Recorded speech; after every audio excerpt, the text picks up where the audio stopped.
ਖਾਲਸਾ ਵਾਹਿਗੁਰੂ ਜੀ ਕੀ ਫਤਿਹ।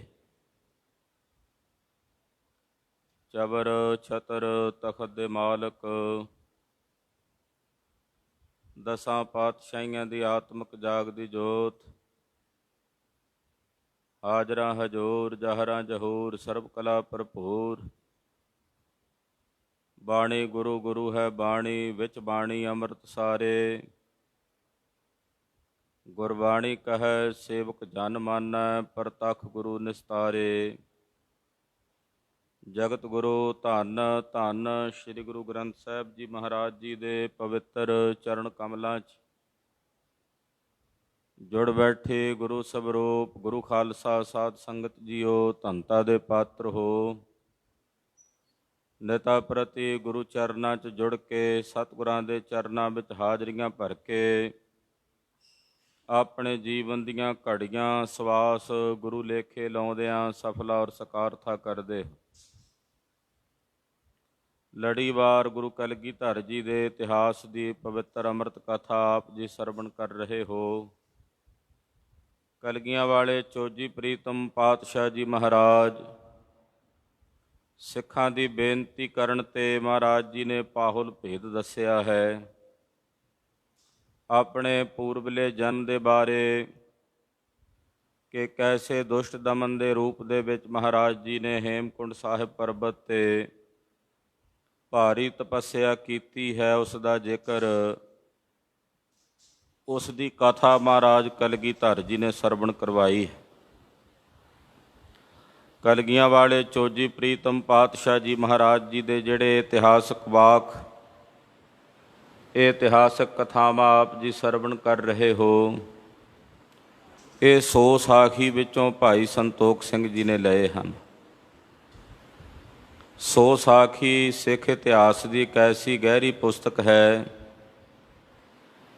ਜਿਸ ਵਿੱਚ ਬਹੁਤ ਸਾਰੇ ਬਚਨ ਐਸੇ ਨੇ ਜੋ ਸਾਡੀ ਸਮਝ ਵਿੱਚ ਨਹੀਂ ਆਉਂਦੇ। ਭਾਈ ਸੰਤੋਖ ਸਿੰਘ ਜੀ ਨੇ ਵੀ ਇਨ ਬਿਨ ਉਸੇ ਤਰ੍ਹਾਂ 100 ਸਾਖੀ ਦੀਆਂ ਉਹ ਸਾਖੀਆਂ ਗੁਰਪ੍ਰਤਾਪ ਦੇ ਵਿੱਚ ਅੱਖਰ ਵੀ ਹੂਬਹੂ ਰੱਖ ਕੇ ਦਰਜ ਕੀਤੇ ਹਨ। ਕਲਗੀਧਰ ਪਾਤਸ਼ਾਹ ਜੀ ਮਹਾਰਾਜ ਸਿੱਖਾਂ ਨਾਲ ਬਚਨ ਵਿਲਾਸ ਕਰ ਰਹੇ ਨੇ। ਸਤਲੁਜ ਦਰਿਆ ਦੇ ਕੰਢੇ 'ਤੇ ਬੈਠੇ ਨੇ। ਹੁਸ਼ਨਾਕ ਸਿੰਘ ਮਹਾਰਾਜ ਜੀ ਦਾ ਚਬਰ ਬਰਦਾਰ ਹੈ, ਸਤਿਗੁਰੂ ਜੀ ਦੇ ਸੀਸ 'ਤੇ ਚਬਰ ਝੁਲਾ ਰਿਹਾ ਹੈ। ਸਾਰੇ ਸਿੰਘ ਮਹਾਰਾਜ ਜੀ ਦੇ ਕੋਲ ਨੇ। ਗੁਰਦੇਵ ਨੇ ਭਵਿੱਖਤ ਵਾਕ ਪੰਥ ਨੂੰ ਸਰਵਣ ਕਰਾਏ ਨੇ, ਕਿਉਂਕਿ ਮੇਰੇ ਪਾਤਸ਼ਾਹ ਤ੍ਰੈਕਾਲਦਰਸ਼ੀ ਨੇ ਬੀਤ ਚੁੱਕੇ ਸਮੇਂ 'ਚ ਕੀ ਹੋਇਆ ਇਹ ਵੀ ਜਾਣਦੇ ਨੇ, ਆਉਣ ਵਾਲੇ ਸਮੇਂ 'ਚ ਕੀ ਹੋਣਾ ਇਹ ਵੀ ਜਾਣਦੇ ਨੇ। ਭੂਤ ਕਾਲ, ਵਰਤਮਾਨ ਕਾਲ ਔਰ ਭਵਿੱਖ ਦੇ ਸਤਿਗੁਰੂ ਕਲਗੀਧਰ ਜੀ ਗਿਆਤਾ ਨੇ, ਤ੍ਰਿਕਾਲਦਰਸ਼ੀ ਨੇ। ਤੋ ਆਉਣ ਵਾਲੇ ਸਮੇਂ 'ਚ ਜੋ ਵਰਤਣਾ ਉਹ ਭਵਿੱਖਤ ਬਚਨ ਮਹਾਰਾਜ ਸੱਚੇ ਪਾਤਸ਼ਾਹ ਜੀ ਨੇ ਉਚਾਰਨ ਕੀਤੇ ਨੇ। 100 ਸਾਖੀ ਵਿੱਚ ਐਸੇ ਭਵਿੱਖਤ ਬਚਨ ਬਹੁਤ ਆਉਂਦੇ ਨੇ ਜਿਨ੍ਹਾਂ ਭਵਿੱਖਤ ਬਚਨਾਂ ਦੇ ਅਨੁਸਾਰ ਬਹੁਤ ਸਾਰੀਆਂ ਘਟਨਾਵਾਂ ਘਟ ਚੁੱਕੀਆਂ ਹਨ। ਆਓ ਮਨ ਬਿਰਤੀਆਂ ਇਕਾਗਰ ਕਰੀਏ। ਕਲਗੀਧਰ ਪੰਥ ਦੇ ਵਾਲੀ ਦਸਮੇਸ਼ ਪਿਤਾ ਸਰਬੰਸਦਾਨੀ ਸਤਿਗੁਰੂ ਸ਼੍ਰੀ ਗੁਰੂ ਗੋਬਿੰਦ ਸਿੰਘ ਸਾਹਿਬ ਜੀ ਮਹਾਰਾਜ ਜੀ ਦੇ ਚਰਨ ਕਮਲਾਂ ਦਾ ਧਿਆਨ ਆਪਣੇ ਹਿਰਦੇ 'ਚ ਧਾਰਨ ਕਰੀਏ। ਆਪਣੇ ਜੀਵਨ ਔਰ ਰਸਨਾ ਦੇ ਕਲਿਆਣ ਨਿਮਿਤ ਸਮੂਹ ਮਾਈ ਭਾਈ ਆਖੋ ਜੀ ਸਤਿਨਾਮ ਸ੍ਰੀ ਵਾਹਿਗੁਰੂ ਜੀ। ਸਤਿਨਾਮ ਸ੍ਰੀ ਵਾਹਿਗੁਰੂ ਸਾਹਿਬ ਜੀ। ਦੋਹਰਾ ਬੀਤੇ 5000 ਕਲ, ਤਬ ਲਗ ਸੰਖਿਆ ਜਾਨ। ਕਲਗੀਧਰ ਜੀ ਭਵਿੱਖਤ ਬਚਨ ਸੁਣਾ ਰਹੇ ਨੇ ਭਾਈ ਹੁਸ਼ਨਾਕ ਸਿੰਘ ਨੂੰ। ਮਹਾਰਾਜ ਜੀ ਕਹਿੰਦੇ ਸੁਣੋ, ਜਦੋਂ ਕਲਯੁਗ ਦਾ 5000 ਵਰਾ ਜਦ ਬੀਤ ਜਾਏਗਾ। 5000 ਸਾਲ ਜਦੋਂ ਕਲਯੁਗ ਦਾ ਸਮਾਂ ਬੀਤੇਗਾ, ਇਹ ਗਿਣਤੀ ਜਾਣ ਲਵੋ ਤਦ ਤੱਕ। ਸੁਨ ਹੁਸ਼ਨਾਕ ਸਿੰਘ ਬਾਰਤਾ, ਬਿਦਤੈ ਸਕਲ ਜਹਾਨ। ਜੋ ਪ੍ਰਗਟ ਹੋਣੀ ਆ ਉਸ ਵੇਲੇ ਸਾਰੇ ਜਹਾਨ ਵਿੱਚ, ਜਦੋਂ 5000 ਸਾਲ ਕਲਯੁਗ ਦਾ ਸਮਾਂ ਬੀਤੇਗਾ, ਉਸ ਵੇਲੇ ਜੋ ਸਾਰੇ ਜਹਾਨ ਵਿੱਚ ਪ੍ਰਗਟ ਹੋਣਾ, ਸਾਰੇ ਸੰਸਾਰ ਵਿੱਚ ਪ੍ਰਗਟ ਹੋਣਾ ਹੈ। ਹੇ ਹੁਸ਼ਨਾਕ ਸਿੰਘ, ਉਹ ਅਸੀਂ ਤੈਨੂੰ ਸੁਣਾਉਂਦੇ ਹਾਂ, ਧਿਆਨ ਨਾਲ ਸੁਣ। ਕੀ ਵਰਤਾਰਾ ਉਦੋਂ ਵਰਤਣਾ, ਕੀ ਉਸ ਵੇਲੇ ਹੋਣਾ, ਉਹ ਸੁਣ। ਨਿਸ਼ਾਨੀ ਚੰਦ ਇਤਨੇ ਬਿਖੇ ਸੁਭਾਉ ਮ੍ਰਿਦੁਲ, ਪਿਖ ਕਰ ਸਭ ਆਏ। ਕਲਗੀਧਰ ਪਾਤਸ਼ਾਹ ਜੀ ਸਤਲੁਜ ਦਰਿਆ ਦੇ ਕਿਨਾਰੇ ਬੈਠੇ ਨੇ। ਕੁਝ ਸਮਾਂ ਪਹਿਲਾਂ ਮਹਾਰਾਜ ਸੱਚੇ ਪਾਤਸ਼ਾਹ ਜੀ ਇੱਕਦਮ ਬੀਰ ਰਸ ਵਿੱਚ ਆਏ ਤੇ ਕਿਹਾ, ਨਾ ਸੋਇਆ ਨਾ ਜਾਗਿਆ ਨਾ ਕਰੀ ਪੁਕਾਰਾ। ਗੁਰਦੇਵ ਦਾ ਉਸ ਵੇਲੇ ਬੀਰਸੀ ਸੁਭਾਅ ਵੇਖ ਕੇ ਸਿੰਘ ਸਾਰੇ ਪਿੱਛੇ ਚਲੇ ਗਏ। ਇਕੱਲੇ ਭਾਈ ਹੁਸ਼ਨਾਕ ਸਿੰਘ ਹੀ ਰਹਿ ਗਏ ਚਬਰ ਚਲਾਉਂਦੇ। ਮਹਾਰਾਜ ਜੀ ਜਦੋਂ ਮਿਰਦਲ ਸੁਭਾਅ ਵਿੱਚ ਆਏ, ਕੋਮਲ ਸੁਭਾਅ ਵਿੱਚ ਆਏ, ਤਾਂ ਉਸ ਵਕਤ ਇਹ ਸਾਰੇ ਸਿੰਘ ਮਹਾਰਾਜ ਜੀ ਦੇ ਕੋਲ ਚੱਲ ਕੇ ਆਏ ਹਨ। ਸੁਨੇ ਜਥਾ ਗੁਰ ਕਾਈ ਸਗਰੇ ਬਿਸਮਾਏ। ਸਾਰੇ ਸਿੰਘ ਬੜੇ ਸਤਿਕਾਰ ਨਾਲ ਮਹਾਰਾਜ ਜੀ ਦੇ ਬਚਨ ਸੁਣ ਰਹੇ ਨੇ, ਜਿਵੇਂ ਕਲਗੀਧਰ ਜੀ ਸੁਣਾ ਰਹੇ ਨੇ, ਜਿਵੇਂ ਸਤਿਗੁਰੂ ਜੀ ਸੁਣਾਉਂਦੇ ਨੇ, ਤਿਵੇਂ ਸਾਰੇ ਸਿੰਘ ਬੜੇ ਪਿਆਰ ਤੇ ਸਤਿਕਾਰ ਨਾਲ ਬਚਨ ਸੁਣ ਰਹੇ ਹਨ। ਨਾਲੇ ਹੈਰਾਨ ਹੁੰਦੇ ਨੇ ਸਤਿਗੁਰੂ ਜੀ ਦੇ ਬਚਨ ਸੁਣ ਕੇ। ਮਹਾਰਾਜ ਕਿਮ ਹੋਏ ਐ ਜਬ ਆਏ ਫਿਰੰਗੀ। ਮਹਾਰਾਜ ਜੀ ਨੇ ਆਖਿਆ, ਫਿਰੰਗੀ ਆਉਣਗੇ ਦੇਸ਼ ਵਿੱਚ, ਪੰਜਾਬ ਵਿੱਚ ਵੀ ਫਿਰੰਗੀਆਂ ਦਾ ਰਾਜ ਹੋਵੇਗਾ। ਉਸ ਵੇਲੇ ਸਿੰਘਾਂ ਨੇ ਬੇਨਤੀ ਕੀਤੀ, ਮਹਾਰਾਜ ਜਦੋਂ ਫਿਰੰਗੀ ਇਸ ਦੇਸ਼ ਵਿੱਚ ਆਉਣਗੇ, ਉਸ ਵੇਲੇ ਕੀ ਹਵਾਲ ਹੋਵੇਗਾ। ਮਹਾਰਾਜ ਕਿਮ ਹੋਏ ਹੈ ਜਬ ਆਏ ਫਿਰੰਗੀ। ਜਦੋਂ ਫਿਰੰਗੀ ਆਉਣਗੇ ਹਿੰਦੁਸਤਾਨ 'ਚ, ਇੱਥੇ ਪੰਜਾਬ ਦੇ ਵਿੱਚ ਜਦੋਂ ਫਿਰੰਗੀ ਚੱਲ ਕੇ ਆਉਣਗੇ, ਉਸ ਵੇਲੇ ਮਹਾਰਾਜ ਜੀ ਕੀ ਵਰਤਾਰਾ ਵਰਤੇਗਾ। ਪੰਥ ਤੁਮਾਰਾ ਖਾਲਸਾ ਕਿਮ ਹੋਏ ਸੁਖ ਸੰਗੀ। ਉਸ ਵੇਲੇ ਆਪ ਜੀ ਦਾ ਖਾਲਸਾ ਪੰਥ ਕਿਵੇਂ ਵਰਤੇਗਾ, ਸੁੱਖ ਨਾਲ ਰਹੇਗਾ। ਕਿਸ ਤਰ੍ਹਾਂ ਦਾ ਵਰਤਾਰਾ ਆਪ ਜੀ ਦੇ ਪੰਥ ਦਾ ਹੋਵੇਗਾ ਜਦੋਂ ਫਿਰੰਗੀ ਪੰਜਾਬ ਦੀ ਧਰਤੀ 'ਤੇ ਫਿਰੰਗੀ ਮਤਲਬ ਗੌਰੇ ਅੰਗਰੇਜ਼ ਜਦੋਂ ਹਿੰਦੁਸਤਾਨ ਵਿੱਚ ਕਾਬਜ ਹੁੰਦੇ ਨੇ। ਇਹ ਆ ਤਾਂ ਕਾਫੀ ਸਮਾਂ ਪਹਿਲਾਂ ਗਏ ਸਨ, ਹੌਲੇ ਹੌਲੇ ਕਰਕੇ ਦੇਸ਼ ਦੇ ਵਿੱਚ ਕਾਬਜ ਹੋਏ ਨੇ। 6ਵੇਂ ਪਾਤਸ਼ਾਹ ਗੁਰੂ ਹਰਗੋਬਿੰਦ ਸਾਹਿਬ ਜੀ ਦੇ ਸਮੇਂ ਇਹਨਾਂ ਦੀ ਆਮਦ ਹੋ ਚੁੱਕੀ ਸੀ। ਈਸਟ ਇੰਡੀਆ ਕੰਪਨੀ ਆਈ ਸੀ ਪਹਿਲੋਂ, ਹੌਲੇ ਹੌਲੇ ਕਰਕੇ ਪੂਰੇ ਦੇਸ਼ ਨੂੰ ਇਹਨਾਂ ਨੇ ਗੁਲਾਮ ਕੀਤਾ। ਪੰਜਾਬ ਦੀ ਧਰਤੀ 'ਤੇ ਵੀ ਇਹ ਕਾਬਜ ਹੋਏ। ਕਲਗੀਧਰ ਜੀ ਦੇ ਨਾਲ ਵਾਰਤਾਲਾਪ ਚੱਲ ਰਹੀ ਹੈ ਭਵਿੱਖਤ ਬਚਨਾਂ ਦੀ। ਜਦੋਂ ਸਾਹਿਬ ਨੇ ਆਖਿਆ ਨਾ ਵੀ ਪੰਜਾਬ 'ਚ ਵੀ ਇਹ ਫਿਰੰਗੀ ਆਉਣਗੇ, ਫਿਰੰਗੀ ਦਾ ਮਤਲਬ ਜਿਹੜੇ ਫਿਰ ਕਰਕੇ ਆਏ ਹੋਣ ਉਹਨਾਂ ਨੂੰ ਫਿਰੰਗੀ ਕਹਿ ਦਿੰਦੇ ਹਨ। ਆਲੇ ਦੁਆਲਿਓਂ ਫਿਰ ਕੇ ਜਿਹੜੇ ਆਏ ਹੋਣ ਉਹ ਫਿਰੰਗੀ ਨੇ। ਵੈਸੇ ਫਰਾਂਸ ਦੇ ਜਿਹੜੇ ਫਰਾਂਸੀਸੀ ਨੇ ਉਹ ਵੀ ਆਪਣੇ ਆਪ ਨੂੰ ਫਿਰੰਗੀ ਕਹਾਉਂਦੇ ਹਨ। ਮਹਾਰਾਜ ਜੀ ਜਦੋਂ ਇਹ ਆਉਣਗੇ, ਉਸ ਵੇਲੇ ਆਪ ਜੀ ਦਾ ਪੰਥ ਖਾਲਸਾ ਕਿਵੇਂ ਵਰਤੇਗਾ, ਆਪ ਜੀ ਦੇ ਪੰਥ ਖਾਲਸੇ ਦੇ ਉੱਤੇ ਕੀ ਵਰਤਾਰਾ ਵਰਤੇਗਾ, ਸੁਖ ਸੰਗੀ ਕਿਵੇਂ ਹੋਵੇਗਾ, ਸੁਖ ਸਹਿਤ ਹੋਣਗੇ, ਕਿਵੇਂ ਹੋਣਗੇ ਆਪ ਜੀ ਦੇ ਪੰਥ ਦੇ ਸਿੰਘ। ਕਿਮ ਇਨ ਠਹਿਰੇ ਰਾਜ ਤਬ ਜਬ ਤਿੰਨ ਦਲ ਆਵੇ। ਮਹਾਰਾਜ ਜਦੋਂ ਇਹ ਫਿਰੰਗੀ ਆਉਣਗੇ, ਉਦੋਂ ਆਪ ਜੀ ਦੇ ਖਾਲਸੇ ਦਾ ਰਾਜ ਕਿਵੇਂ ਠਹਿਰੇਗਾ, ਆਪ ਜੀ ਦੇ ਖਾਲਸੇ ਦਾ ਰਾਜ ਪ੍ਰਤਾਪ ਕਿਵੇਂ ਬਹਾਲ ਰਹੇਗਾ ਜਦੋਂ ਇਹ ਫਿਰੰਗੀ ਚੱਲ ਕੇ ਆਉਣਗੇ। ਕੈਸੇ ਹੋਏ ਬਿਰਤੰਤ ਸਭ ਸੁਨ ਗੁਰੂ ਬਤਾਵੇਂ। ਉਸ ਵੇਲੇ ਦਾ ਕੀ ਬਿਰਤਾਂਤ ਹੋਵੇਗਾ, ਆਉਣ ਵਾਲੇ ਸਮੇਂ 'ਚ ਕੀ ਵਰਤੇਗਾ, ਸਿੰਘਾਂ ਦੀ ਬੇਨਤੀ ਸੁਣ ਕੇ ਕਲਗੀਧਰ ਪਾਤਸ਼ਾਹ ਜੀ ਦੱਸਣ ਲੱਗੇ। ਜਦੋਂ ਸਿੰਘਾਂ ਨੇ ਪੁੱਛਿਆ, ਫਿਰ 10ਵੇਂ ਪਾਤਸ਼ਾਹ ਜੀ ਮਹਾਰਾਜ ਜੋ ਆਉਣ ਵਾਲੇ ਸਮੇਂ ਬਾਰੇ ਜਾਣਦੇ ਨੇ, ਗੁਰਦੇਵ ਜੀ ਬੋਲੇ, ਸਿੰਘਾਂ ਨੂੰ ਬਚਨ ਸੁਣਾ ਕੇ ਕਹਿਣ ਲੱਗੇ, ਮੌਨ ਫਿਰੰਗੀ ਆਏ ਹੈ ਦਲ ਜੋਰ ਕਨੇਰੇ। ਮਹਾਰਾਜ ਜੀ ਕਹਿੰਦੇ ਮੋਨੇ ਫਿਰੰਗੀ ਆਉਣਗੇ। ਮੋਨ ਦਾ ਮਤਲਬ ਹੈ ਸਿਰ ਤੋਂ ਕੋਨੇ ਮੋਨੇ ਹੋਣਗੇ, ਜਿਹੜੇ ਫਿਰੰਗੀ ਅੰਗਰੇਜ਼ ਆਉਣਗੇ। ਇਹ ਮੋਨੇ ਫਿਰੰਗੀ ਆਉਣਗੇ, ਬੜਾ ਵੱਡਾ ਦਲ, ਬੜੀ ਵੱਡੀ ਫੌਜ ਜੋੜ ਕੇ ਲੈ ਕੇ ਆਉਣਗੇ ਹਿੰਦੁਸਤਾਨ ਵਿੱਚੋਂ। ਸਿੰਘ ਗੋਰਿੰਡ ਸੋ ਸੈਨ ਬਲ ਹੋਏ ਹੈ ਬਹੁ ਤੇਰੇ। ਇੱਧਰ ਪੰਜਾਬ ਦੇ ਵਿੱਚ ਸਤਿਗੁਰੂ ਜੀ ਦੇ ਘਰ ਦੇ ਖਾਲਸੇ ਦੇ ਜਿਹੜੇ ਗੁਰੂ ਦੇ ਗੁਰਿੰਡ ਦਾ ਮਤਲਬ ਹੈ ਗੁਰੂ ਦੇ ਜਿਹੜੇ ਸਿੰਘ ਨੇ, ਉਹਨਾਂ ਦੀ ਸੈਨਾ ਦਾ ਬੜਾ ਵੱਡਾ ਭਾਰੀ ਬਲ ਹੋਵੇਗਾ। ਉਹਦੇ ਸਤ ਸੀ ਕਲਗੀਧਰ ਜੀ ਇਹ ਬਚਨ ਪਹਿਲਾਂ ਹੀ ਕਰ ਰਹੇ ਨੇ, ਜਦੋਂ ਆਉਣ ਵਾਲੇ ਸਮੇਂ 'ਚ ਵਰਤਾਰਾ ਵਰਤਣਾ, ਜੋ 150 ਸਾਲ ਬਾਅਦ ਤਕਰੀਬਨ ਜਾ ਕੇ ਵਰਤਾਰਾ ਵਰਤਣਾ, ਉਹ ਮਹਾਰਾਜ ਜੀ ਦੱਸ ਰਹੇ ਨੇ। ਕਲਗੀਆਂ ਵਾਲੇ ਪਾਤਸ਼ਾਹ ਜੀ ਮਹਾਰਾਜ ਜੀ ਕਹਿੰਦੇ ਗੁਰੂ ਕੇ ਜਿਹੜੇ ਸਿੰਘ ਨੇ ਉਹ ਬੜੇ ਬਲਵਾਨ ਹੋਣਗੇ, ਉਹਨਾਂ ਦੀ ਸੈਨਾ ਬੜੀ ਬਲ ਵਾਲੀ ਹੋਵੇਗੀ। ਪੂਰੇ ਹਿੰਦੁਸਤਾਨ 'ਤੇ ਅੰਗਰੇਜ਼ ਕਬਜ਼ਾ ਕਰਦੇ ਕਰਦੇ ਪੰਜਾਬ ਵੱਲ ਵਧਣਗੇ, ਪਰ ਵੇਖਣਗੇ ਵੀ ਪੰਜਾਬ ਦੇ ਵਿੱਚ ਸਿੰਘਾਂ ਦਾ ਬੜਾ ਭਾਰੀ ਬਲ ਹੈ। ਉਹ ਹਿੰਦੁਸਤਾਨ ਦੀਆਂ ਹੀ ਬਹੁਤ ਸਾਰੀਆਂ ਫੌਜਾਂ ਨੂੰ ਇਕੱਠਿਆਂ ਕਰਕੇ ਪੰਜਾਬ 'ਤੇ ਹਮਲਾ ਕਰਨਗੇ। ਮਹਿ ਪਾਲਕ ਦੋਏ ਦਿਸ਼ਨ ਕੇ ਮਿਲ ਹੈ ਤਿਸ ਬਾਰੀ। ਦੋਹਾਂ ਪਾਸਿਆਂ ਦੇ ਜਿਹੜੇ ਰਾਜੇ ਹੋਣਗੇ ਉਹਨਾਂ ਦਾ ਇੱਕ ਵਾਰ ਮੇਲ ਹੋਵੇਗਾ। ਹੋਵੇ ਬਖੀਰਾ ਪਰਸ ਪਰ ਐਸੀ ਇਛਤਾਰੀ। ਔਰ ਫਿਰ ਹੌਲੇ ਹੌਲੇ ਕਰਕੇ ਆਪਸ ਵਿੱਚ ਇਹਨਾਂ ਦਾ ਪਰਸਪਰ ਬਖੇੜਾ ਹੋਵੇਗਾ ਔਰ ਆਪਸ ਵਿੱਚ ਵਿਵਾਦ ਵਧੇਗਾ, ਝਗੜਾ ਹੋਵੇਗਾ।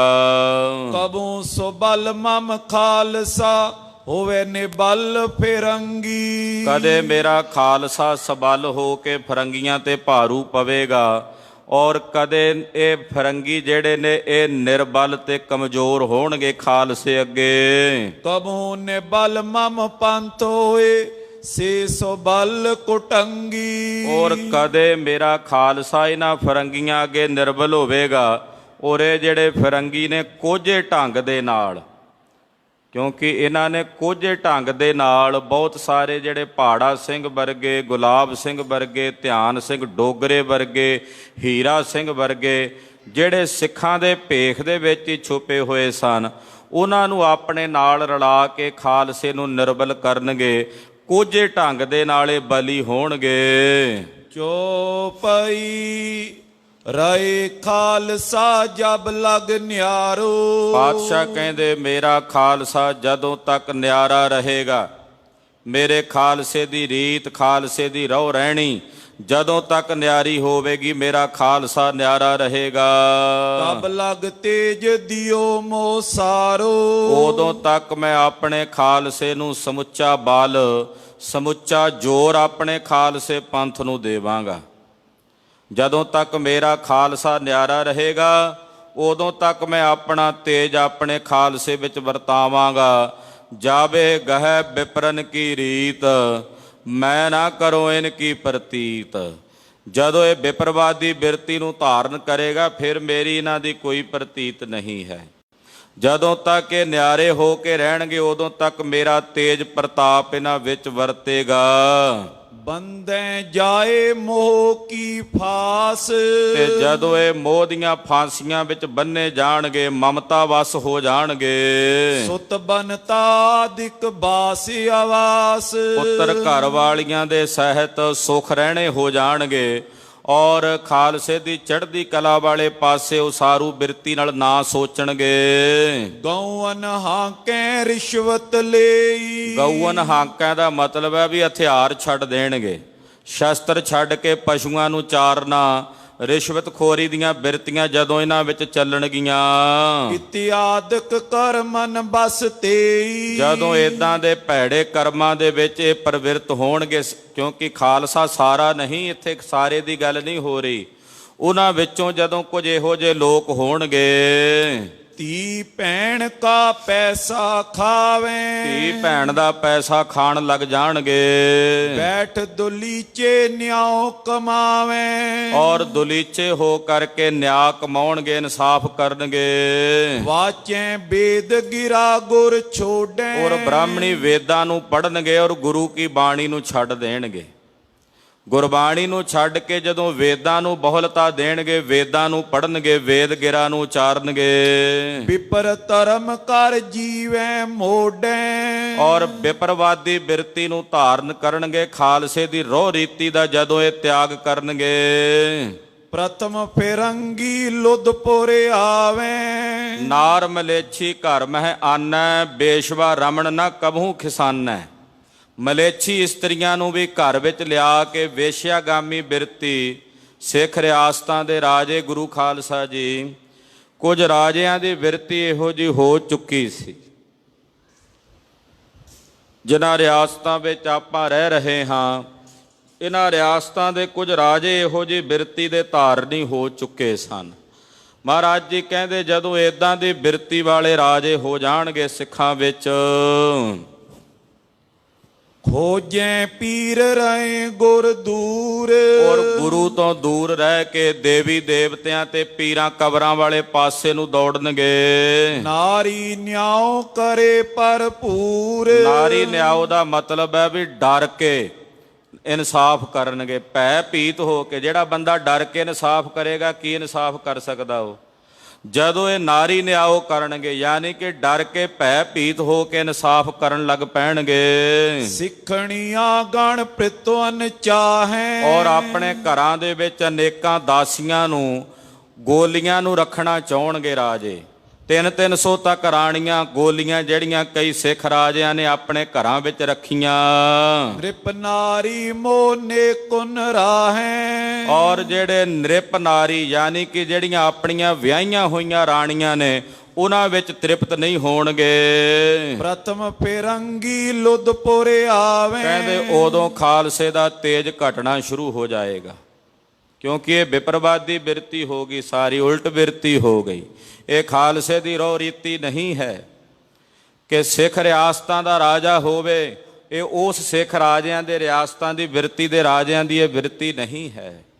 ਸ਼ੇਰੇ ਪੰਜਾਬ ਰਣਜੀਤ ਸਿੰਘ ਨੇ ਜਦੋਂ ਮੋਰਾਂ ਨੂੰ ਲਿਆਂਦਾ ਸੀ, ਅਕਾਲੀ ਬਾਬਾ ਫੂਲਾ ਸਿੰਘ ਸਾਹਿਬ ਨੇ ਉਸੇ ਵੇਲੇ ਉਹਦੀ ਪ੍ਰਤਾੜਨਾ ਕਰ ਦਿੱਤੀ ਸੀ। ਆਖਿਆ ਸਿੱਖ ਰਿਆਸਤ ਦਾ ਰਾਜਾ ਹੋਵੇ ਤੇ ਇਹਨਾਂ ਨਿਗਰਿਆ ਨਹੀਂ ਹੋ ਸਕਦਾ। ਫਿਰ ਵੀ ਸ਼ੇਰੇ ਪੰਜਾਬ ਦੀਆਂ ਕੁਝ ਗੋਲੀਆਂ ਸਨ ਰਾਣੀਆਂ ਤੋਂ ਇਲਾਵਾ ਵੀ। ਰਾਜਿਆਂ ਵਾਲਾ ਐਸ਼ ਪ੍ਰਸਤੀ ਵਾਲਾ ਜੀਵਨ ਹੋ ਚੁੱਕਾ ਸੀ, ਪਰ ਹਲੇਮੀ ਰਾਜ ਜਿਹੜਾ ਸਿੱਖ ਰਾਜ ਹੁੰਦਾ ਉਹ ਬਿਲਕੁਲ ਸੀ, ਇਨਸਾਫ ਵੀ ਹੁੰਦਾ ਸੀ। ਪਰ ਜਿਵੇਂ ਜਿਵੇਂ ਸਮਾਂ ਬੀਤਿਆ, ਤਿਵੇਂ ਤਿਵੇਂ ਕੁਝ ਰਿਆਸਤਾਂ ਦੇ ਵਿੱਚ ਸਿੱਖ, ਜਿਹੜੀਆਂ ਰਿਆਸਤਾਂ ਦੇ ਵਿੱਚ ਕੁਝ ਭ੍ਰਸ਼ਟ ਰਾਜੇ ਵੀ ਜਿਹੜੇ ਨੇ ਉਤਪੰਨ ਹੁੰਦੇ ਰਹੇ, ਜਿਨ੍ਹਾਂ ਨੇ ਖਾਲਸੇ ਨਾਲ ਵੈਰ ਕਮਾਉਂਦਿਆਂ ਹੋਇਆਂ ਅਬਦਾਲੀ ਵਰਗਿਆਂ ਦੇ ਨਾਲ ਜਾ ਕੇ ਜੱਫੀਆਂ ਪਾ ਲਈਆਂ ਸਨ। ਅਬਦਾਲੀ ਜਿਹੜਾ ਖਾਲਸੇ ਦਾ ਖੁਰਾ ਖੋਜ ਮਿਟਾਉਣਾ ਚਾਹੁੰਦਾ ਸੀ, ਉਸ ਅਬਦਾਲੀ ਦੇ ਨਾਲ ਜਾ ਕੇ ਕੁਝ ਰਾਜਿਆਂ ਨੇ ਜੱਫੀਆਂ ਪਾ ਕੇ, ਗਲਵੱਕੜੀਆਂ ਪਾ ਕੇ ਉਹਦੇ ਕੋਲੋਂ ਰਿਆਸਤਾਂ ਦਾ ਹਿੱਸਾ ਪ੍ਰਾਪਤ ਕੀਤਾ। ਤੋ ਇਹੋ ਜਿਹੇ ਨਿਗਰੇ ਹੋਏ ਰਾਜੇ ਮਹਾਰਾਜ ਕਲਗੀਧਰ ਜੀ ਜਾਣਦੇ ਸਨ ਆਉਣ ਵਾਲੇ ਸਮੇਂ 'ਚ ਹੋਣੇ ਨੇ, ਦੱਸ ਰਹੇ ਨੇ। ਕਹਿੰਦੇ ਇਸ ਪ੍ਰਕਾਰ ਦੀ ਬਿਰਤੀ ਵਾਲੇ ਰਾਜੇ ਹੋਣਗੇ। ਕਹਿੰਦੇ ਜਿਹੜੇ ਫਿਰੰਗੀ ਨੇ ਪਹਿਲਾਂ ਲੁਧਿਆਣੇ ਤੱਕ ਆਉਣਗੇ। ਜਿਹੜੀ ਸੰਧੀ ਹੋਈ ਸ਼ੇਰੇ ਪੰਜਾਬ ਰਣਜੀਤ ਸਿੰਘ ਦੇ ਨਾਲ, ਉਹ ਲੁਧਿਆਣੇ ਦੀ ਸੰਧੀ ਹੋਈ ਵੀ ਲੁਧਿਆਣੇ ਤੁਰਲੇ ਪਾਸੇ ਅੰਗਰੇਜ਼ਾਂ ਦਾ ਰਾਜ, ਪਰਲੇ ਪਾਸੇ ਖਾਲਸੇ ਦਾ ਸ਼ੇਰੇ ਪੰਜਾਬ ਰਣਜੀਤ ਸਿੰਘ ਦਾ ਰਾਜ ਹੋਵੇਗਾ। ਤੋ ਇੱਧਰ ਦੀ ਰਿਆਸਤਾਂ ਦੇ ਜਿਹੜੇ ਰਾਜੇ ਸਨ, ਉਹ ਸਿੱਖ ਰਿਆਸਤਾਂ ਦੇ ਰਾਜੇ ਅੰਗਰੇਜ਼ਾਂ ਦੇ ਨਾਲ ਰਲ ਕੇ ਰਾਜ ਕਰਦੇ ਰਹੇ ਨੇ। ਕਹਿ ਰਹੇ ਨੇ ਕਲਗੀਧਰ ਜੀ ਦੱਸ ਰਹੇ ਨੇ, ਸੋ ਸਾਖੀ ਵਿੱਚ ਵੀ ਇਹ ਬਚਨ ਇਸੇ ਤਰ੍ਹਾਂ ਹੀ ਆਉਂਦਾ, ਪ੍ਰਥਮ ਫਿਰੰਗੀ ਲੁਧਪੁਰ ਆਮ ਹੈ। ਪਹਿਲਾਂ ਜਿਹੜੇ ਫਿਰੰਗੀ ਨੇ ਉਹ ਲੁਧਪੁਰ, ਕਹੀਏ ਲੁਧਪੁਰ ਨਾਮ ਲੁਧਿਆਣੇ ਦਾ ਹੈ, ਲੁਧਿਆਣੇ ਚੱਲ ਕੇ ਆਉਣਗੇ, ਇੱਥੇ ਤੱਕ ਆਪਣਾ ਰਾਜ ਕਰਨਗੇ। ਭੋਗੈ ਰਾਜ ਤੇਜ ਵੱਧ ਜਾਵੇ, ਇੱਥੇ ਤੱਕ ਰਾਜ ਭੋਗਣਗੇ, ਉਹਨਾਂ ਦਾ ਰਾਜ ਤੇਜ ਵਧੇਗਾ। ਤਨ ਅਰ ਸੁੰਦਰ ਤ੍ਰਿਆ ਕੋ ਲੇਵੇ, ਉਹ ਅੰਗਰੇਜ਼ ਇੱਥੋਂ ਤੱਕ ਆ ਕੇ ਆਪਣਾ ਰਾਜ ਕਾਇਮ ਕਰਕੇ, ਇੱਥੋਂ ਦੇ ਜਿਹੜੇ ਲੁਧਿਆਣੇ ਤੱਕ ਦੇ ਰਾਜੇ ਹੋਣਗੇ, ਉਧਰੋਂ ਦਿੱਲੀ ਤੋਂ ਲੈ ਕੇ ਜਮਨਾ ਤੋਂ ਲੈ ਕੇ, ਉਹਨਾਂ ਲੋਕਾਂ ਦੇ ਕੋਲੋਂ ਧਨ ਲੈਣਗੇ, ਟੈਕਸ ਲੈਣਗੇ। ਫਿਰ ਇਹਦੇ ਤੋਂ ਇਲਾਵਾ ਉਹਨਾਂ ਦੇ ਕੋਲੋਂ ਸੁੰਦਰ ਇਸਤਰੀਆਂ, ਜੋਰੀ ਦਾ ਦਾਨ, ਜਿਹਨੂੰ ਮਹਾਰਾਜ ਜੀ ਨੇ ਕਿਹਾ ਨਾ, ਜੋਰੀ ਮੰਗਾ ਦਾਨ ਵੇ ਲਾਲੋ, ਏਦਾਂ ਦਾ ਦਾਨ ਪ੍ਰਾਪਤ ਕਰਨਗੇ। ਤਬੇ ਸਿੰਘ ਦੀਰਘ ਦੁਖ ਖੇਵੈ। ਉਸ ਵੇਲੇ ਸਿੰਘਾਂ ਨੂੰ ਵੱਡਾ ਭਾਰੀ ਕਸ਼ਟ ਹੋਵੇਗਾ, ਵੱਡੇ ਭਾਰੀ ਦੁੱਖ ਦੇ ਵਿੱਚੋਂ ਲੰਘਣਾ ਪਵੇਗਾ। ਅਬ ਬੇਮੁਖ ਗੁਰ ਤੇਜੇ ਭਏ। ਜਿਹੜੇ ਹੁਣ ਗੁਰੂ ਤੋਂ ਬੇਮੁਖ ਹੋਏ ਹਨ, ਤਬ ਤਿਨ ਕੇ ਸਿਰ ਸੰਕਟ ਪਏ। ਉਸ ਵੇਲੇ ਉਹਨਾਂ ਦੇ ਸਿਰ ਦੇ ਉੱਤੇ ਏਦਾਂ ਦਾ ਡਾਢਾ ਸੰਕਟ ਆਵੇਗਾ। ਚਿੰਤਾ ਬਦੇ ਸਬਨ ਕੇ ਬੀਚ। ਇਸ ਪ੍ਰਕਾਰ ਨਾਲ ਵੱਡੀ ਭਾਰੀ ਚਿੰਤਾ ਸਾਰਿਆਂ ਵਿੱਚ ਵਧੇਗੀ। ਸ਼ੇਰੇ ਪੰਜਾਬ ਤੋਂ ਬਾਅਦ ਜਿਹੜੀ ਸਿੱਖ ਰਿਆਸਤਾਂ, ਸਿੱਖ ਰਾਜ ਦਾ ਹਾਲ ਹੋਇਆ, ਉਹ ਬੜਾ ਭਿਆਨਕ ਸਮਾਂ ਸੀ। ਗੁਰੂ ਖਾਲਸਾ ਜੀ ਕਰੇ ਪੁਕਾਰ ਗੁਰੂ ਦੇ ਮੀਚ। ਉਸ ਵੇਲੇ ਤਾਂ ਇਹੋ ਜੀ ਭਿਆਨਕ ਦਸ਼ਾ ਹੋਵੇਗੀ ਬਹੁਤ ਸਾਰੇ ਸਿੱਖਾਂ ਦੀ, ਜਿਨ੍ਹਾਂ ਦੇ ਸਿਰ ਤੇ ਚਿੰਤਾ ਤੇ ਸੰਕਟ ਹੋਵੇਗਾ। ਉਹ ਪੁਕਾਰ ਕਰਨਗੇ, ਮਹਾਰਾਜ ਇਹੋ ਜਿਹਾ ਦਿਨ ਵੇਖਣ ਨਾਲੋਂ ਸਾਨੂੰ ਮੌਤ ਦੇ ਦੇ। ਪੁਨ ਸਿੰਘਨ ਬੂਝਿਓ ਮਹਾਰਾਜ। ਇਹ ਤਾਂ ਮਹਾਰਾਜ ਜੀ ਨੇ ਦੱਸਿਆ ਵੀ ਫਿਰੰਗੀ ਕਿਵੇਂ ਕਾਬਜ ਹੋਣਗੇ। ਪੰਜਾਬ ਦੀ ਧਰਤੀ ਦੇ ਉੱਤੇ, ਪੰਜਾਬ ਦੇ ਉੱਤੇ ਅੰਗਰੇਜ਼ਾਂ ਦਾ ਜਿਹੜਾ ਕਬਜ਼ਾ ਹੋਇਆ ਹੈ, ਉਹ ਹਿੰਦੁਸਤਾਨ ਦੀਆਂ ਰਿਆਸਤਾਂ ਜਿਹੜੀਆਂ ਸਨ ਉਹਨਾਂ ਦੀ ਮਦਦ ਦੇ ਨਾਲ ਹੋਇਆ ਹੈ। ਇਸੇ ਕਰਕੇ 1857 ਦੀ ਗਦਰ ਵੇਲੇ ਸਿੱਖ ਰਿਆਸਤਾਂ ਦੇ ਇੱਧਰ ਦੇ ਪੰਜਾਬ ਦੇ ਰਾਜਿਆਂ ਨੇ ਉਹਨਾਂ ਦੀ ਮਦਦ ਨਹੀਂ ਕੀਤੀ। ਜਦੋਂ 100 ਸਾਲਾ ਮਨਾਇਆ ਗਿਆ ਸੀ 1957 ਵਿੱਚ, ਡਾਕਟਰ ਗੰਡਾ ਸਿੰਘ ਹੋਣਾ ਨੂੰ ਉੱਥੇ ਬੁਲਾਇਆ ਗਿਆ। ਡਾਕਟਰ ਗੰਡਾ ਸਿੰਘ ਨੂੰ ਕਿਹਾ ਕਿ ਤੁਸੀਂ ਵੀ ਬੋਲੋ। ਉੱਥੇ ਉਹਨਾਂ ਨੇ ਸਿੱਖਾਂ ਨੂੰ ਗਦਾਰ ਸਾਬਤ ਕੀਤਾ ਕਿ 1857 ਦੀ ਜਿਹੜੀ ਗਦਰ ਲਹਿਰ ਸੀ, ਉਹਦੇ ਵਿੱਚ ਸਿੱਖਾਂ ਨੇ ਆ ਕੇ ਸਾਡੀ ਕੋਈ ਮਦਦ ਨਹੀਂ ਕੀਤੀ। ਉਸ ਵੇਲੇ ਪ੍ਰਧਾਨਗੀ ਤੋਂ ਅਸਤੀਫਾ ਦੇ ਕੇ ਡਾਕਟਰ ਗੰਡਾ ਸਿੰਘ ਜੀ ਹੋਣਾ ਨੇ ਇਹੋ ਜਿਹਾ ਜਵਾਬ ਦਿੱਤਾ ਸੀ ਕਿ ਸਾਰਿਆਂ ਨੂੰ ਦੰਦਾਂ ਥੱਲੇ ਉਂਗਲੀਆਂ ਰੱਖ ਕੇ ਚਬਾਣੀਆਂ ਪਈਆਂ ਤੇ ਨਿਗਾਹ ਨੀਵੀਂ ਕਰਨੀ ਪਈ। ਉਹਨਾਂ ਆਖਿਆ, ਅਸੀਂ ਤੁਹਾਡੀ ਮਦਦ ਕਿਵੇਂ ਕਰਦੇ? ਸਾਡਾ ਰਾਜ ਅੰਗਰੇਜ਼ਾਂ ਨੇ ਨਹੀਂ, ਤੁਸਾਂ ਖੋਇਆ ਪੰਜਾਬ ਦਾ। ਕਿਉਂਕਿ ਅੰਗਰੇਜ਼ ਇਕੱਲੇ ਨਹੀਂ ਆਏ, ਅੰਗਰੇਜ਼ਾਂ ਦੇ ਨਾਲ ਜਿਹੜੀਆਂ ਫੌਜਾਂ ਆਈਆਂ ਸਨ ਉਹ ਤੁਹਾਡੀਆਂ ਆਈਆਂ ਸਨ, ਇੱਧਰੋਂ ਸਾਰੀਆਂ ਚੜ੍ਹ ਕੇ। ਉਹਨਾਂ ਨੇ ਆ ਕੇ ਜਦੋਂ ਸਾਡੇ ਤੇ ਹਮਲਾ ਕਰਕੇ ਸਾਡਾ ਰਾਜ ਖੋਇਆ, ਪੰਜਾਬ ਦੇ ਉੱਤੇ ਤਾਂ ਤੁਸੀਂ ਖੁਦ ਆਪ ਅੰਗਰੇਜ਼ਾਂ ਦਾ ਕਬਜ਼ਾ ਕਰਵਾਇਆ ਹੈ। ਉਸ ਵੇਲੇ ਡਾਕਟਰ ਗੰਡਾ ਸਿੰਘ ਹੋਣਾ ਨੇ ਇੱਕ ਪੁਸਤਕ ਲਿਖੀ ਸੀ। ਉਸ ਪੁਸਤਕ ਦਾ ਨਾਮ ਹੈ ਪੰਜਾਬ ਉੱਤੇ ਅੰਗਰੇਜ਼ਾਂ ਦਾ ਕਬਜ਼ਾ। ਉਹਦੇ ਵਿੱਚ ਬੜੇ ਖੋਲ੍ਹ ਕੇ ਇਹ ਜਿਹੜੇ ਪੜ੍ਹਦੇ ਨੇ ਡਾਕਟਰ ਗੰਡਾ ਸਿੰਘ ਹੋਣਾ ਨੇ ਖੋਲ੍ਹੇ ਹਨ। ਕਲਗੀਧਰ ਜੀ ਨੇ ਭਵਿੱਖਤ ਬਚਨ ਸੁਣਾਉਂਦਿਆਂ ਸਿੰਘਾਂ ਨੂੰ ਦੱਸਿਆ ਵੀ ਇੱਦਾਂ ਦਾ ਸਮਾਂ ਹੋਣਾ। ਸ਼ੇਰੇ ਪੰਜਾਬ ਰਣਜੀਤ ਸਿੰਘ ਦੇ ਸਮੇਂ ਜਦੋਂ ਉਹਨਾਂ ਨੇ ਅੱਖਾਂ ਮੀਚੀਆਂ, ਧਿਆਨ ਸਿੰਘ ਡੋਗਰੇ ਦੇ ਟੱਬਰ ਨੇ, ਹੀਰਾ ਸਿੰਘ ਨੇ, ਪਹਾੜਾ ਸਿੰਘ ਨੇ, ਲਾਲ ਸਿੰਘ ਨੇ, ਤੇਜਾ ਸਿੰਘ ਹੋਣਾ ਨੇ, ਉਸ ਵੇਲੇ ਅੰਗਰੇਜ਼ਾਂ ਦੇ ਨਾਲ ਸੰਧੀ ਕਰਕੇ ਸਿੰਘਾਂ ਦੇ ਨਾਲ ਸ਼ਾਹ ਮੁਹੰਮਦ ਨੇ ਜੰਗਨਾਮਾ ਲਿਖਿਆ। ਉਹ ਕਹਿੰਦੇ ਪਹਾੜਾ ਸਿੰਘ ਸੀ ਯਾਰ ਫਿਰੰਗੀਆਂ ਦਾ, ਉਹਦੀ ਸਿੰਘਾਂ ਦੇ ਨਾਲ ਸੀ ਗੈਰ ਸਾਲੀ। ਜਦੋਂ ਕਬਜ਼ਾ ਕਰਨਾ ਸੀ ਅੰਗਰੇਜ਼ਾਂ ਨੇ ਪੰਜਾਬ ਤੇ, ਸਿੰਘਾਂ ਨੇ ਇੱਕੋ ਵਾਰੀ ਹਥਿਆਰ ਨਹੀਂ ਸਨ ਸੁੱਟ ਦਿੱਤੇ, ਲੜੇ ਅੱਗੋਂ। ਪਰ ਅੱਜ ਹੋਵੇ ਸਰਕਾਰ ਤਾਂ ਮੁੱਲ ਪਾਵੇ, ਜਿਹੜੀਆਂ ਖਾਲਸੇ ਤੇਗਾਂ ਮਾਰੀਆਂ ਨੇ, ਸ਼ਾਹ ਮੁਹੰਮਦ ਦਾ ਇੱਕ ਸਰਕਾਰ ਬਾਝੋਂ ਫੌਜਾਂ ਜਿੱਤ ਕੇ ਅੰਤ ਨੂੰ ਹਾਰੀਆਂ ਨੇ। ਕਹਿੰਦੇ ਅੱਜ ਸ਼ੇਰੇ ਪੰਜਾਬ ਸਰਕਾਰ ਹੁੰਦੀ ਤਾਂ ਅੱਜ ਆਪਣੇ ਖਾਲਸੇ ਦੀ ਇਹ ਫੌਜ ਦੀ ਜਿਹੜੀ ਜੰਗ ਦੇ ਮੈਦਾਨ 'ਚ ਲੜਨ ਦੀ ਬਿਰਤੀ ਹੈ, ਇਹਦਾ ਮੁੱਲ ਪਾਉਂਦੀ। ਪਰ ਅੱਜ ਉਸ ਸਰਕਾਰ ਤੋਂ ਬਿਨਾਂ ਫੌਜਾਂ ਜਿੱਤ ਕੇ ਵੀ ਅੰਤ ਨੂੰ ਹਾਰ ਗਈਆਂ ਨੇ। ਜਾ ਕੇ ਦੱਸਿਆ ਪਹਾੜਾ ਸਿੰਘ, ਤੇਜਾ ਸਿੰਘ ਨੇ ਅੰਗਰੇਜ਼ਾਂ ਨੂੰ, ਤੁਸੀਂ ਦੌੜ ਚੱਲੇ ਜੇ। ਉਧਰ ਸਿੰਘਾਂ ਦੀਆਂ ਜਿਹੜੀਆਂ ਬਰੂਦ ਦੀਆਂ ਪੇਟੀਆਂ, ਉਹਦੇ 'ਚ ਬਰੂਦ ਨਹੀਂ ਸਰੋਂ ਭਰ ਕੇ ਆਈ ਹੈ। ਪਰ ਫਿਰ ਵੀ ਸਿੰਘ ਬਹਾਦਰੀ ਨਾਲ ਲੜੇ। ਔਰ ਜਿਸ ਵੇਲੇ ਸ਼ੇਰੇ ਪੰਜਾਬ ਨੇ ਅੱਖਾਂ ਮੀਚੀਆਂ, ਉਸ ਤੋਂ ਬਾਅਦ ਹੌਲੇ ਹੌਲੇ ਕਰਕੇ ਉਹਨਾਂ ਦੇ ਸਾਰੇ ਬੱਚਿਆਂ ਨੂੰ, ਸ਼ੇਰ ਸਿੰਘ ਨੂੰ, ਕੁੰਵਰ ਨੋ ਨਿਹਾਲ ਸਿੰਘ ਨੂੰ, ਖੜਗ ਸਿੰਘ ਨੂੰ ਸਹਿਜੇ ਸਹਿਜੇ ਕਰਕੇ ਸਾਰਿਆਂ ਨੂੰ ਮਾਰ ਕੇ ਮੁਕਾ ਦਿੱਤਾ ਗਿਆ। ਅਖੀਰ ਨੂੰ ਦਲੀਪ ਸਿੰਘ, ਜਿਹੜਾ ਸਿੱਖ ਕੌਮ ਦਾ ਅਖੀਰਲਾ ਬਾਦਸ਼ਾਹ ਸੀ ਪੰਜਾਬ ਦਾ, ਸਿੱਖ ਰਾਜ ਦਾ ਉਸ ਵੇਲੇ ਦਾ, ਉਸ ਨੂੰ ਪਕੜ ਕੇ ਬਾਲ ਅਵਸਥਾ ਦੇ ਵਿੱਚ ਇੰਗਲੈਂਡ ਲੈ ਕੇ ਚਲੇ ਗਏ। ਰਾਣੀ ਜਿੰਦਾ ਨੂੰ ਕੈਦ ਕਰ ਲਿਆ ਗਿਆ ਔਰ ਉਹਨੂੰ ਆਪਣੀ ਪਰਵਰਿਸ਼ ਦੇ ਵਿੱਚ ਰਾਜਾ ਦਲੀਪ ਸਿੰਘ ਨੂੰ ਪਾਲਿਆ ਗਿਆ।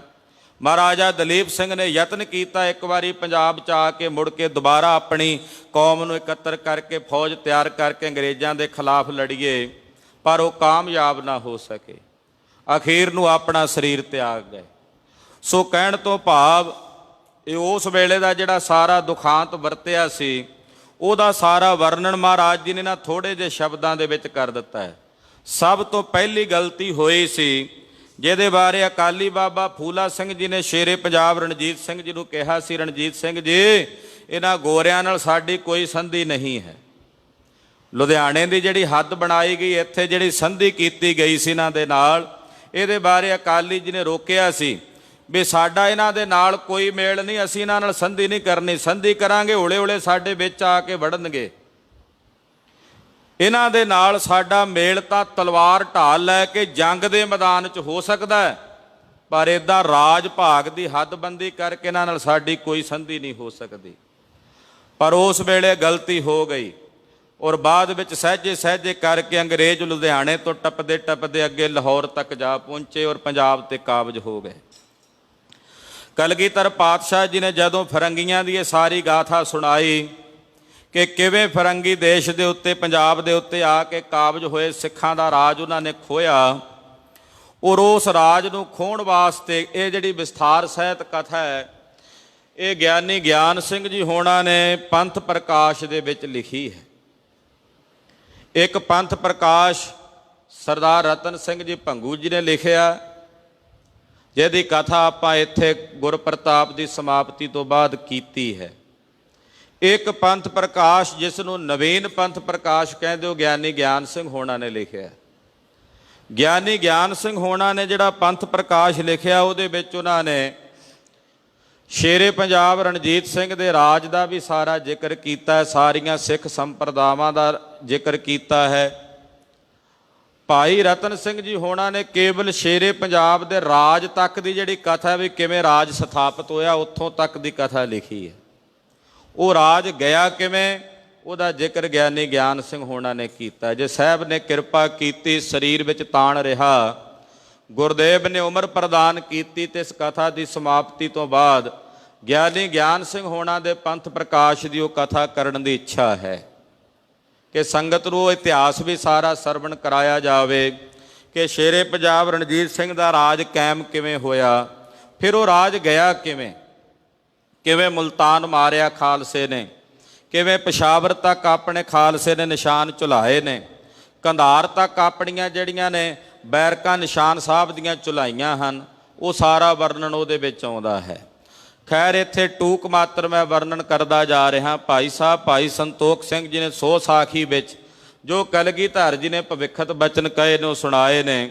ਜਦੋਂ ਗੁਰਦੇਵ ਨੇ ਫਿਰੰਗੀਆਂ ਦਾ ਪ੍ਰਸੰਗ ਸੁਣਾਇਆ ਸਿੱਖਾਂ ਨੂੰ ਵੀ ਇੱਦਾਂ ਫਿਰੰਗੀ ਕਾਬਜ ਹੋਣਗੇ ਪੰਜਾਬ ਤੇ, ਫਿਰ ਸਿੱਖਾਂ ਨੇ ਬੇਨਤੀ ਕਰਕੇ ਕਲਗੀਧਰ ਜੀ ਨੂੰ ਪੁੱਛਿਆ, ਕਿਮ ਤੁਰਕਨ ਕੋ ਹੋਏ ਕੋ ਕਾਜ। ਮਹਾਰਾਜ ਜੀ ਨਾ ਤੁਰਕਾਂ ਦਾ ਹੁਣ ਤਾਂ ਹਾਲੇ ਤਾਂ ਤੁਰਕਾਂ ਦਾ ਰਾਜ ਹੈ, ਇਹ ਕਿਵੇਂ ਖਤਮ ਹੋਣਗੇ। ਆਪ ਜੀ ਨੇ ਕਿਹਾ ਫਿਰੰਗੀਆਂ ਦਾ ਰਾਜ ਹੋ ਜਾਣਾ ਹਿੰਦੁਸਤਾਨ 'ਚ, ਪਰ ਇਹ ਉਹਦੇ ਤੋਂ ਪਹਿਲਾਂ ਤਾਂ ਤੁਰਕ ਨੇ। ਇਹਨਾਂ ਤੁਰਕਾਂ ਦਾ ਮਹਾਰਾਜ ਜੀ ਕੁਕਾਜ ਕਿਵੇਂ ਹੋਵੇਗਾ, ਇਹਨਾਂ ਦਾ ਰਾਜ ਕਿਵੇਂ ਖਤਮ ਹੋਵੇਗਾ। ਰਾਜ ਤੇਜ ਭੂਮੀ ਮੈਂ ਪੂਰਾ, ਕਿਉਂਕਿ ਇਸ ਵਕਤ ਇਹਨਾਂ ਦਾ ਰਾਜ ਤੇਜ ਪੂਰੀ ਧਰਤੀ ਦੇ ਉੱਤੇ ਫੈਲਿਆ ਹੋਇਆ। ਕਿਮ ਇਨ ਕੋ ਤਬ ਹੋਏ ਹੈ ਦੂਰਾ, ਇਹਨਾਂ ਦਾ ਰਾਜ ਮਹਾਰਾਜ ਜੀ ਕਿਵੇਂ ਦੂਰ ਹੋਵੇਗਾ। ਸੁਨ ਸਤਿਗੁਰ ਤਬ ਖੇਲ ਸੁਨਾਇਓ, ਸੁਣ ਕੇ ਕਲਗੀਧਰ ਪਾਤਸ਼ਾਹ ਜੀ ਮਹਾਰਾਜ ਜੀ ਨੇ ਖੇਡ ਦੱਸੀ, ਜਥਾ ਭਵਿੱਖਤ ਮੈਂ ਬਨ ਆਇਓ। ਜੋ ਆਉਣ ਵਾਲੇ ਸਮੇਂ ਵਿੱਚ ਬਣਨਾ ਸੀ ਨਾ, ਤੁਰਕਾਂ ਦਾ ਰਾਜ ਜਾਣਾ ਸੀ, ਉਹ ਵੀ ਮਹਾਰਾਜ ਜੀ ਨੇ ਦੱਸਿਆ। ਅਕਬਰ ਬ੍ਰਹਮਚਾਰੀ ਤਨ ਧਾਰਾ, ਮਹਾਰਾਜ ਜੀ ਕਹਿਣ ਲੱਗੇ ਜਿਹੜਾ ਅਕਬਰ ਸੀ ਨਾ ਮੁਗਲਾਂ ਦਾ ਬਾਦਸ਼ਾਹ, ਉਹ ਇੱਕ ਬ੍ਰਹਮਚਾਰੀ ਸੀ ਪਿਛਲੇ ਜਨਮ ਦਾ, ਉਹਨੇ ਸਰੀਰ ਧਾਰਨ ਕੀਤਾ। ਧਰਮ ਆਪਣਾ ਖੂਬ ਸਵਾਰਾ, ਅਕਬਰ ਨੇ ਆਪਣਾ ਧਰਮ ਖੂਬ ਸਵਾਰਿਆ, ਉਹਨੇ ਦੀਨੇ ਇਲਾਹੀ ਨਾਮ ਦਾ ਧਰਮ ਜਿਹੜਾ ਸੀ ਉਹ ਚਲਾਇਆ। ਤਿਸ ਕੇ ਜਹਾਂਗੀਰ ਸੁਤ ਹੋਵਾ, ਅਕਬਰ ਦਾ ਅੱਗੇ ਪੁੱਤਰ ਜਹਾਂਗੀਰ ਬਾਦਸ਼ਾਹ ਹੋਇਆ। ਸ਼ਾਹ ਜਹਾਂ ਪੁਨ ਸਭ ਨੇ ਜੋਵਾ, ਜਹਾਂਗੀਰ ਤੋਂ ਅੱਗੇ ਸ਼ਾਹ ਜਹਾਨ ਸਭ ਨੇ ਵੇਖਿਆ, ਉਹਦਾ ਪੁੱਤ ਰਾਜ ਕਰਦਾ ਰਿਹਾ। ਆਏ ਵਲਾਇਤ ਤੇ ਤਿਸ ਭੌਨ, ਕਹਿੰਦੇ ਸ਼ਾਹ ਜਹਾਨ ਦੇ ਵੇਲੇ ਫਿਰੰਗੀ ਆਉਣਗੇ ਹਿੰਦੁਸਤਾਨ 'ਚ, ਉਦੋਂ ਆਏ ਨੇ, ਆ ਚੁੱਕੇ ਸੀ। ਈਸਟ ਇੰਡੀਆ ਕੰਪਨੀ ਜਿਹੜੀ ਸੀ ਉਹ 6ਵੇਂ ਪਾਤਸ਼ਾਹ ਦੇ ਵੇਲੇ ਆ ਚੁੱਕੀ ਸੀ। ਉਸ ਵੇਲੇ ਹਿੰਦੁਸਤਾਨ ਦਾ ਬਾਦਸ਼ਾਹ ਸ਼ਾਹ ਜਹਾਨ ਸੀ। ਤੋ ਕਲਕੱਤੇ ਵਾਲੀ ਸਾਈਡ ਤੋਂ ਇਹ ਚੱਲ ਕੇ ਆਏ ਸਨ, ਉਸ ਬੰਦਰਗਾਹ ਤੋਂ। ਮਹਾਰਾਜ ਜੀ ਕਹਿਣ ਲੱਗੇ ਸ਼ਾਹ ਜਹਾਨ ਦੇ ਵੇਲੇ ਇਹ ਦੇਸ਼ ਵਿੱਚ ਵੜ ਜਾਣਗੇ ਜਿਹੜੇ ਫਿਰੰਗੀ ਹਨ। ਰਹੇ ਗੁਲਾਮ ਹੋਏ ਕਰ ਮੌਨ। ਹਾਲਾਂਕਿ ਉਦੋਂ ਤੱਕ ਕੋਈ ਅੰਗਰੇਜ਼ ਮਹਾਰਾਜ ਜੀ ਨੂੰ ਮਿਲਿਆ ਨਹੀਂ ਆਨੰਦਪੁਰ ਸਾਹਿਬ ਜਦੋਂ ਇਹ ਗੱਲ ਕਰ ਰਹੇ ਨੇ, ਪਰ ਕਲਗੀਧਰ ਇਹ ਜਾਣਦੇ ਨੇ ਦੇਸ਼ ਦੀ ਪਰਿਸਥਿਤੀ ਨੂੰ ਕਿ ਇਸ ਦੇਸ਼ ਵਿੱਚ ਅੰਗਰੇਜ਼ ਕਾਬਜ ਹੋ ਰਹੇ ਨੇ। ਇਹ ਮੇਰੇ ਸਾਹਿਬ ਦੀ ਕੈਸੀ ਦੂਰ ਅੰਦੇਸ਼ੀ ਦ੍ਰਿਸ਼ਟੀ ਹੈ ਜੋ ਮਹਾਰਾਜ ਜੀ ਵੇਖ ਰਹੇ ਨੇ ਸੰਸਾਰ ਵੱਲ, ਹਿੰਦੁਸਤਾਨ ਵੱਲ। ਗੁਰਦੇਵ ਤੋਂ ਪਹਿਲਾਂ ਸ਼ਾਹਜਹਾਨ ਬਾਦਸ਼ਾਹ ਹੋਇਆ ਔਰ ਉਹਦੇ ਸਮੇਂ ਫਿਰੰਗੀ ਹਿੰਦੁਸਤਾਨ 'ਚ ਐਂਟਰ ਹੋ ਗਏ ਨੇ। ਇਹ ਕਲਗੀਧਰ ਜੀ ਨੂੰ ਪਤਾ, ਇਹਦੀ ਖਬਰ ਮਹਾਰਾਜ ਜੀ ਦੇ ਕੋਲ ਹੈ। ਮਹਾਰਾਜ ਜੀ ਦੱਸ ਰਹੇ ਨੇ, ਕਹਿੰਦੇ ਉਸ ਵੇਲੇ ਦੇ ਆ ਗਏ ਨੇ। ਹੌਲੇ ਹੌਲੇ ਕਰਕੇ ਜਿਹੜੇ ਮੋਨੇ ਫਿਰੰਗੀ ਨੇ ਹਿੰਦੁਸਤਾਨ ਦੇ, ਆ ਜਿਹੜੇ ਮੁਗਲ ਰਾਜੇ ਬਾਦਸ਼ਾਹ ਨੇ, ਉਹਨਾਂ ਦੇ ਗੁਲਾਮ ਹੋ ਜਾਣਗੇ। ਬਹੁਰ ਨੁਰੰਗ ਬੰਦ ਕਰ ਆਗੀ। ਸ਼ਾਹਜਹਾਨ ਤੋਂ ਬਾਅਦ ਇਸ ਵੇਲੇ ਨੁਰੰਗਾ ਜਿਹੜਾ ਵੱਡਾ ਬਾਦੀ ਹੈ, ਝਗੜਾਲੂ ਹੈ, ਈਰ ਖਾਲੂ ਹੈ, ਉਹ ਇਸ ਵੇਲੇ ਮੌਕੇ ਦਾ ਬਾਦਸ਼ਾਹ ਹੈ। ਮੀਰਾ ਸ਼ਾਹ ਸੇਵ ਮੈਂ ਲਾਗੀ। ਖਾਲਸਾ ਜੀ ਜਿਹੜਾ ਔਰੰਗਾ ਸੀ ਨਾ, ਇਹਦਾ ਇੱਕ ਗੁਰੂ ਸੀ, ਪੀਰ ਸੀ, ਉਹਦਾ ਨਾਂ ਸੀ ਮੀਰਾ ਸ਼ਾਹ। ਇਹ ਉਹਦੀ ਸੇਵਾ 'ਚ ਲੱਗਾ ਹੋਇਆ ਸੀ। ਦਾਰਾ ਸ਼ਿਕੋ ਨੂੰ ਪਤਾ ਕੀ ਕਹਿੰਦਾ ਸੀ? ਤਾਰਾ ਆਜ਼ਮ ਹੋਣਾ ਨਾਲ ਦੇ ਆਪਣੇ ਭਰਾਵਾਂ ਨੂੰ, ਸੁਜਾ ਮੁਹੰਮਦ ਹੋਣਾ ਨੂੰ, ਕਾਮ ਬਖਸ਼ ਹੋਣਾ ਨੂੰ ਕਹਿੰਦਾ ਮੈਂ ਕਿਹੜਾ ਰਾਜ ਕਰਨਾ, ਮੈਂ ਤਾਂ ਫਕੀਰ ਬੰਦਾ, ਰਾਜ ਤੁਹਾਨੂੰ ਦੇ ਕੇ ਮੈਂ ਤਾਂ ਮੱਕੇ ਟੁਰ ਜਾਣਾ। ਮੁੜ ਕੇ ਉਹਨਾਂ ਨੂੰ ਵੀ ਮਾਰ ਕੇ ਆਪ ਰਾਜਾ ਬਣ ਗਿਆ। ਇਹ ਪਹਿਲਾਂ ਫਕੀਰੀ ਲਿਬਾਸ ਧਾਰਨ ਕਰਕੇ ਇੱਕ ਮੀਰਾ ਸ਼ਾਹ ਨਾਮ ਦਾ ਫਕੀਰ ਸੀ, ਇਹ ਔਰੰਗਾ ਉਹਦਾ ਚੇਲਾ ਬਣਿਆ ਰਿਹਾ। ਸਾਧਨ ਵਸਤ ਹੀਏ ਮੋ ਜਾਨੀ। ਇਹਨੇ ਸਾਧਨ ਵਸਤੂ ਜਿਹੜੀ ਸੀ ਆਪਣੇ ਹਿਰਦੇ 'ਚ ਜਾਣੀ, ਉਸ ਸਾਧੂ ਦੀ ਸੇਵਾ ਕਰਕੇ। ਤਉ ਨ ਝੂਟੀ ਬਾਤ ਪੁਰਾਨੀ। ਪਰ ਇਹਦੀ ਜਿਹੜੀ ਉਹ ਪੁਰਾਣੀ ਬਿਰਤੀ ਸੀ ਨਾ, ਜਿਵੇਂ ਕੁੱਤੇ ਨੂੰ ਤਖਤ ਤੇ ਬਿਠਾ ਦਿਓ ਫਿਰ ਉਹਦੀ ਚੱਕੀ ਚੱਟਣ ਦੀ ਬਿਰਤੀ ਨਹੀਂ ਜਾਂਦੀ, ਉਹ ਬਿਰਤੀ ਇਹਨੇ ਆਪਣੀ ਨਹੀਂ ਛੱਡੀ ਔਰੰਗੇ ਨੇ। ਮਗ ਖੁਦਾਏ ਕੋ ਲਖ ਕਰ ਭੂਲਾ। ਉਸ ਮੀਰਾ ਸ਼ਾਹ ਨਾਮ ਦੇ ਫਕੀਰ ਦੀ ਸੰਗਤ 'ਚ ਰਹਿ ਕੇ ਖੁਦਾ ਦਾ ਰਸਤਾ ਜਾਣ ਕੇ ਫਿਰ ਭੁੱਲ ਗਿਆ। ਯਾਨੀ ਕਿ ਸਿੱਧਾ ਫਕੀਰੀ ਵਾਲੇ ਪਾਸੇ ਚੱਲਦਾ ਚੱਲਦਾ ਮੁੜ ਕੇ ਫਿਰ ਉੱਥੋਂ ਡਿਵਰਟ ਹੋ ਗਿਆ, ਯੂ ਟਰਨ ਲੈ ਕੇ ਜਿਵੇਂ ਆਪਾਂ ਕਹਿ ਸਕਦੇ ਹਾਂ।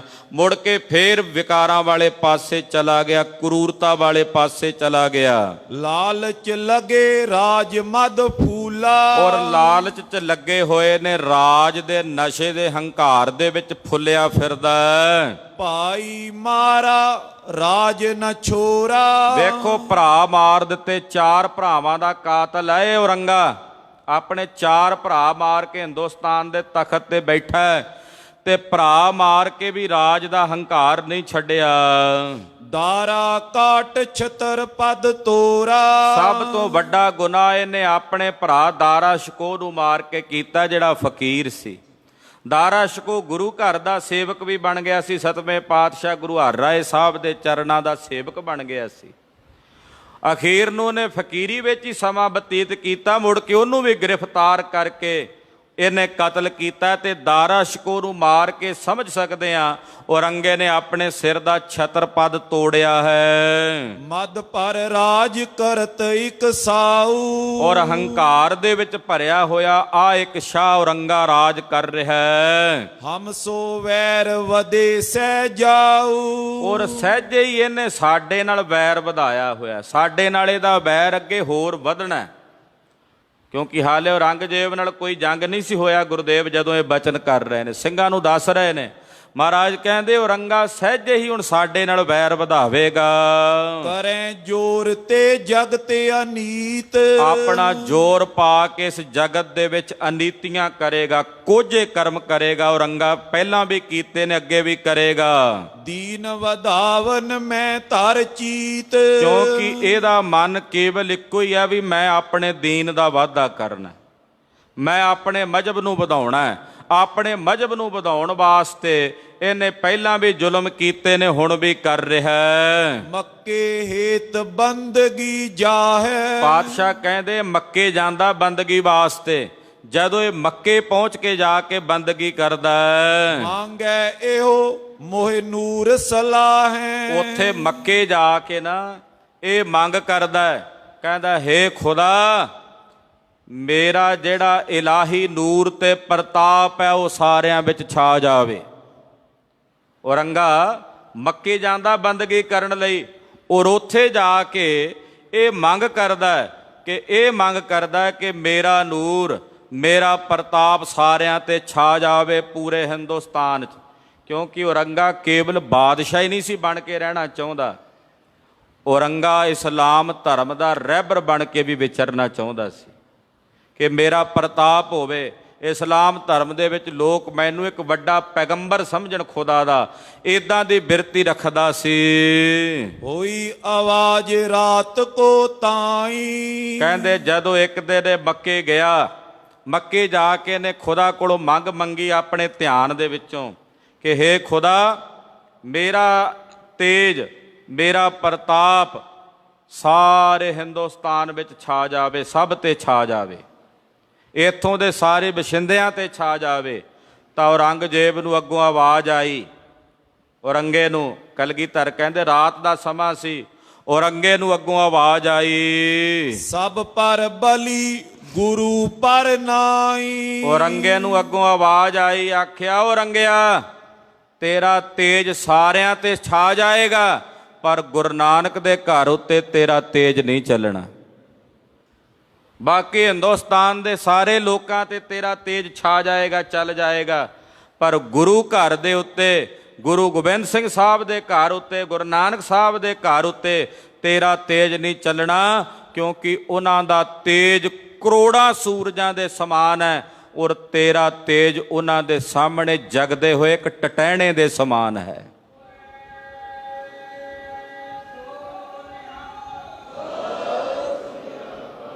ਸਭ ਤੇ ਬਲੀ ਹੋ ਸਕਦਾ ਤੂੰ, ਪਰ ਤੇਰਾ ਪ੍ਰਤਾਪ ਗੁਰੂ ਨਾਨਕ ਦੇ ਘਰ ਉੱਤੇ ਨਹੀਂ ਛਾ ਸਕਦਾ। ਤੂੰ ਹਜ਼ਾਰਾਂ, ਲੱਖਾਂ, ਕਰੋੜਾਂ ਹਿੰਦੂਆਂ ਨੂੰ ਮੁਸਲਮਾਨ ਬਣਾ ਸਕਦਾ, ਪਰ ਗੁਰੂ ਨਾਨਕ ਦੇ ਦਰ ਘਰ ਦਿਆਂ ਮੁਰੀਦਾਂ ਨੂੰ ਕਿਸੇ ਨੂੰ ਵੀ ਲਾਲਚ ਦੇ ਕੇ, ਜਬਰੀ ਕਰਕੇ, ਜ਼ੁਲਮ ਕਰਕੇ ਤੂੰ ਸਿੱਖ ਧਰਮ ਦਾ ਤਿਆਗ ਕਰਾ ਕੇ ਮੁਸਲਮਾਨ ਨਹੀਂ ਬਣਾ ਸਕੇਗਾ। ਕਿਤਨੇ ਤਸ਼ੱਦਦ ਭਰੇ ਸਮੇਂ ਰਹੇ ਨੇ ਸਿੰਘਾਂ ਤੇ। ਕਿਸੇ ਇੱਕ ਵੀ ਸਿੱਖ ਦਾ ਐਸਾ ਇਤਿਹਾਸ ਨਹੀਂ ਆਉਂਦਾ ਕਿ ਕਿਸੇ ਸਿੱਖ ਨੇ ਕਿਸੇ ਲਾਲਚ ਵਸ ਹੋ ਕੇ, ਦਬਾਅ ਥੱਲੇ ਆ ਕੇ, ਡਰ ਕੇ, ਭੈ ਭੀਤ ਹੋ ਕੇ, ਮੌਤ ਦੇ ਖੌਫ ਤੋਂ ਸਿੱਖ ਧਰਮ ਦਾ ਤਿਆਗ ਕਰਕੇ ਇਸਲਾਮ ਕਬੂਲਿਆ ਹੋਵੇ। ਕਿਸੇ ਇੱਕ ਵੀ ਸਿੱਖ ਦੀ ਸਾਖੀ ਨਹੀਂ ਆਉਂਦੀ। ਤੇ ਐਸੀਆਂ ਸੈਂਕੜੇ ਸਾਖੀਆਂ ਨੇ ਸਿੱਖਾਂ ਦੀਆਂ ਜਿਨ੍ਹਾਂ ਨੇ ਗੁਰੂ ਪੰਥ ਤੋਂ ਆਪਣਾ ਆਪ ਕੁਰਬਾਨ ਕਰ ਦਿੱਤਾ, ਸਿੱਖ ਧਰਮ ਨੇ ਤਿਆਗਿਆ। ਐਸੇ ਸੈਂਕੜੇ ਸਿੱਖਾਂ ਦੀ ਕੁਰਬਾਨੀਆਂ ਦੇ ਸਾਖੀਆਂ ਨੇ। ਕਲਗੀਧਰ ਜੀ ਦੱਸ ਰਹੇ ਨੇ, ਔਰੰਗਾ ਜਦੋਂ ਮੱਕੇ ਪੁਕਾਰ ਕਰਦਾ ਸੀ ਨਾ, ਕਹਿੰਦਾ ਮੇਰਾ ਤੇਜ ਸਭ ਤੇ ਛਾ ਜਾਏ। ਆਵਾਜ਼ ਆਈ ਅੱਗੋਂ, ਔਰੰਗਜ਼ੇਬ ਸਭ ਤੇ ਛਾ ਜਾਏਗਾ, ਪਰ ਗੁਰੂ ਨਾਨਕ, ਗੁਰੂ ਗੋਬਿੰਦ ਸਿੰਘ ਸਾਹਿਬ ਦੇ ਘਰ ਤੇ ਤੇਰਾ ਤੇਜ ਨਹੀਂ ਚੱਲ ਸਕਦਾ। ਇਮ ਸੁਪਨੇ ਮੈਂ ਸੁਨ ਕਰ ਕੂਰਾ, ਕਹਿੰਦੇ ਔਰੰਗਜ਼ੇਬ ਨੂੰ ਇਹ ਸੁਪਨਾ ਆਇਆ ਸੀ, ਸੁਪਨੇ 'ਚ ਉਹਨੂੰ ਇਹ ਆਵਾਜ਼ ਸੁਣਾਈ ਦਿੱਤੀ ਹੈ। ਔਰ ਉਸ ਝੂਠੇ ਨੇ ਕੂੜਾ, ਕਿਉਂਕਿ ਔਰੰਗਾ ਝੂਠਾ ਹੈ, ਕੂੜਾ ਹੈ। ਹਿੰਦੂ ਧਰਮ ਕਰਨ ਲੱਗ ਦੂਰਾ, ਹਿੰਦੂ ਧਰਮ ਨੂੰ ਦੂਰ ਕਰਨ ਲੱਗਾ। ਹਿੰਦੂ ਧਰਮ ਦੇ ਉੱਤੇ ਕਸਾਈ ਬਣ ਕੇ ਉਹਨਾਂ ਨੂੰ ਮਾਰਨ ਲੱਗਾ, ਧਰਮ ਸਥਾਨ ਢਾਉਣ ਲੱਗਾ।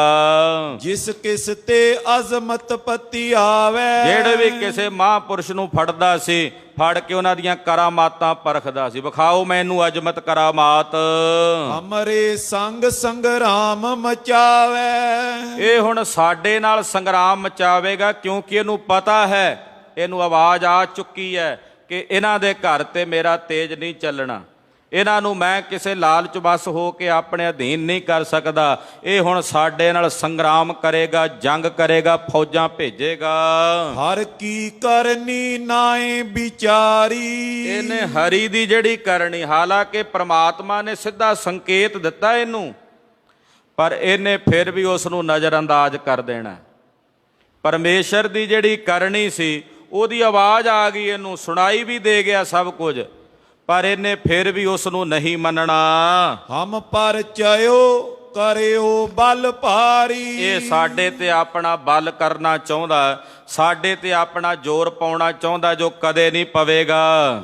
ਗੁਰ ਪ੍ਰਸਾਦ ਮਜਬ ਜਿਨ ਧਾਰਾ। ਜਿਨ੍ਹਾਂ ਨੇ ਗੁਰੂ ਦੀ ਕਿਰਪਾ ਨਾਲ, ਸਤਿਗੁਰਾਂ ਦੀ ਦਇਆ ਦੇ ਨਾਲ ਮਜਬ ਧਾਰਿਆ, ਇਹ ਧਰਮ ਧਾਰਨ ਕੀਤਾ।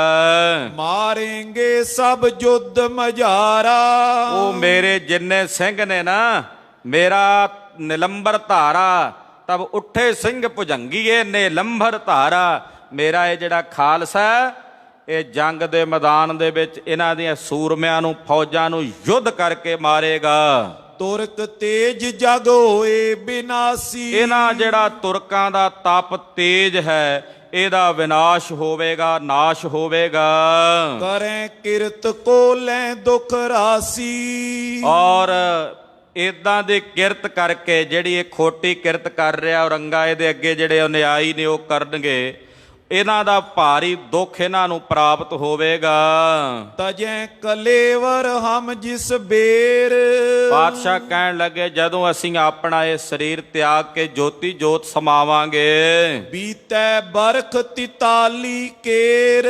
ਸਾਡੇ ਸਰੀਰ ਤਿਆਗਣ ਤੋਂ ਬਾਅਦ ਤਕਰੀਬਨ 43 ਸਾਲ ਬਾਅਦ ਝਾੜ ਝਾੜ ਮੈਂ ਸਿੰਘ ਉੱਠੇ ਐ। ਇਹ ਖਾਲਸੇ ਦਾ ਬੜਾ ਔਖਾ ਵੇਲਾ ਸੀ। ਪਾਤਸ਼ਾਹ ਕਹਿੰਦਾ, ਝਾੜ ਝਾੜ ਚੋਂ ਸਿੰਘ ਪੈਦਾ ਹੋਣਗੇ। ਜਦੋਂ ਅਸੀਂ ਸਰੀਰ ਤਿਆਗਾਂਗੇ, ਸਾਡੇ ਸਰੀਰ ਤਿਆਗਣ ਤੋਂ ਤਕਰੀਬਨ 43 ਵਰ੍ਹੇ ਬਾਅਦ ਮਹਾਰਾਜ ਜੀ ਕਹਿੰਦੇ, ਝਾੜ ਝਾੜ ਚੋਂ ਸਿੰਘ ਪੈਦਾ ਹੋਣਗੇ। ਜਥੇਦਾਰ ਨਵਾਬ ਕਪੂਰ ਸਿੰਘ ਜੀ ਜੰਗਲਾਂ ਵਿੱਚ ਹੀ ਉਦੋਂ ਖਾਲਸਾ ਜੀ ਅੰਮ੍ਰਿਤ ਸੰਚਾਰ ਹੁੰਦਾ ਸੀ, ਤੇ ਨਵਾਬ ਕਪੂਰ ਸਿੰਘ ਸਾਹਿਬ ਜੀ ਨੇ ਜਦੋਂ ਪੌਲ ਤਿਆਰ ਕਰਕੇ ਸਿੰਘਾਂ ਨੂੰ ਛਕਾਉਣੀ, ਤੇ ਸਭ ਨੂੰ ਪੌਲ ਛਕਾ ਕੇ ਜਿਹੜਾ ਜਲ ਥੋੜਾ ਜਿਹਾ ਬਚ ਜਾਣਾ ਨਾ, ਪਿੱਛੇ ਬਾਟੇ ਵਿੱਚ ਖੰਡੇ ਦੀ ਪੌਲ ਬਚ ਜਾਣੀ, ਤੇ ਨਵਾਬ ਕਪੂਰ ਸਿੰਘ ਹੋਣਾ ਨੇ ਨਾ ਇਦਾਂ ਜੰਗਲ ਵਿੱਚ ਝਾੜ ਹੋਣੇ ਉੱਤੇ, ਉਹ ਜਲ ਦਾ ਨਾ ਇਦਾਂ ਛਿੱਟਾ ਮਾਰਨਾ।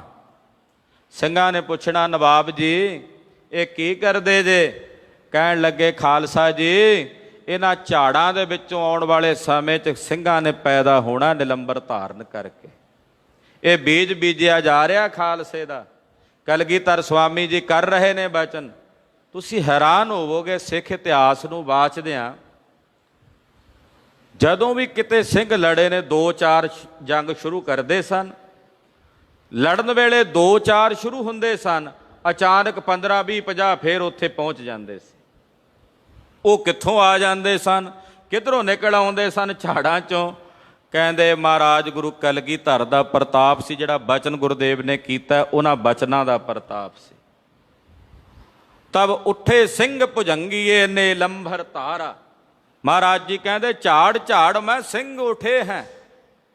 ਝਾੜ ਝਾੜ ਦੇ ਵਿੱਚ ਉੱਠਣਗੇ। ਪਲੇ ਪੜੋਸੇ ਇਨ ਮੈਂ ਆਵਾਂ। ਕਹਿੰਦੇ ਪਾਲੇ ਪੜਾਸੇ ਇਹ ਨਹੀਂ ਵੀ ਇਹਨਾਂ ਨੂੰ ਪੈਦਾ ਕਰਨੇ ਪੈਣੇ, ਪਲੇ ਪੜਾਈ ਆਉਂਦੇ ਆ ਇਹਨਾਂ ਵਿੱਚ, ਖਾਲਸੇ ਵਿੱਚ ਸੱਜ ਧੱਜ ਕੇ ਆਪੇ ਹੀ ਆ ਕਹਿੰਦੇ ਆ, ਮਹਾਰਾਜ ਸਾਨੂੰ ਸਿੰਘ ਸਜਾ ਲਓ। ਉਹ ਸ਼ਹੀਦੀ ਫੌਜਾਂ ਕਿੱਥੋਂ ਆਉਂਦੀਆਂ? ਅਚਾਨਕ ਹੀ ਆ ਪਹੁੰਚਦੀਆਂ ਨੇ। ਇਹ ਖਾਲਸਾ ਜੀ ਸਿੰਘਾਂ ਦੀ ਆਸਥਾ ਹੈ, ਸ਼ਰਧਾ ਹੈ। ਔਰ ਜਿਹੜਾ ਇਤਿਹਾਸ ਸ਼ਰਧਾ ਲਬਰੇਜ ਹੁੰਦਾ, ਉਹ ਸਿੱਖਾਂ ਦੇ ਵਿੱਚ ਉਤਸ਼ਾਹ ਭਰਦਾ ਹੈ, ਸਿੱਖਾਂ ਪ੍ਰਤੀ ਜਜ਼ਬਾਤ ਪੈਦਾ ਕਰਦਾ ਹੈ, ਸਿੱਖ ਧਰਮ ਪ੍ਰਤੀ ਭਰੋਸਾ ਪੈਦਾ ਕਰਦਾ, ਗੁਰੂ ਪ੍ਰਤੀ ਭਰੋਸਾ ਪੈਦਾ ਕਰਦਾ।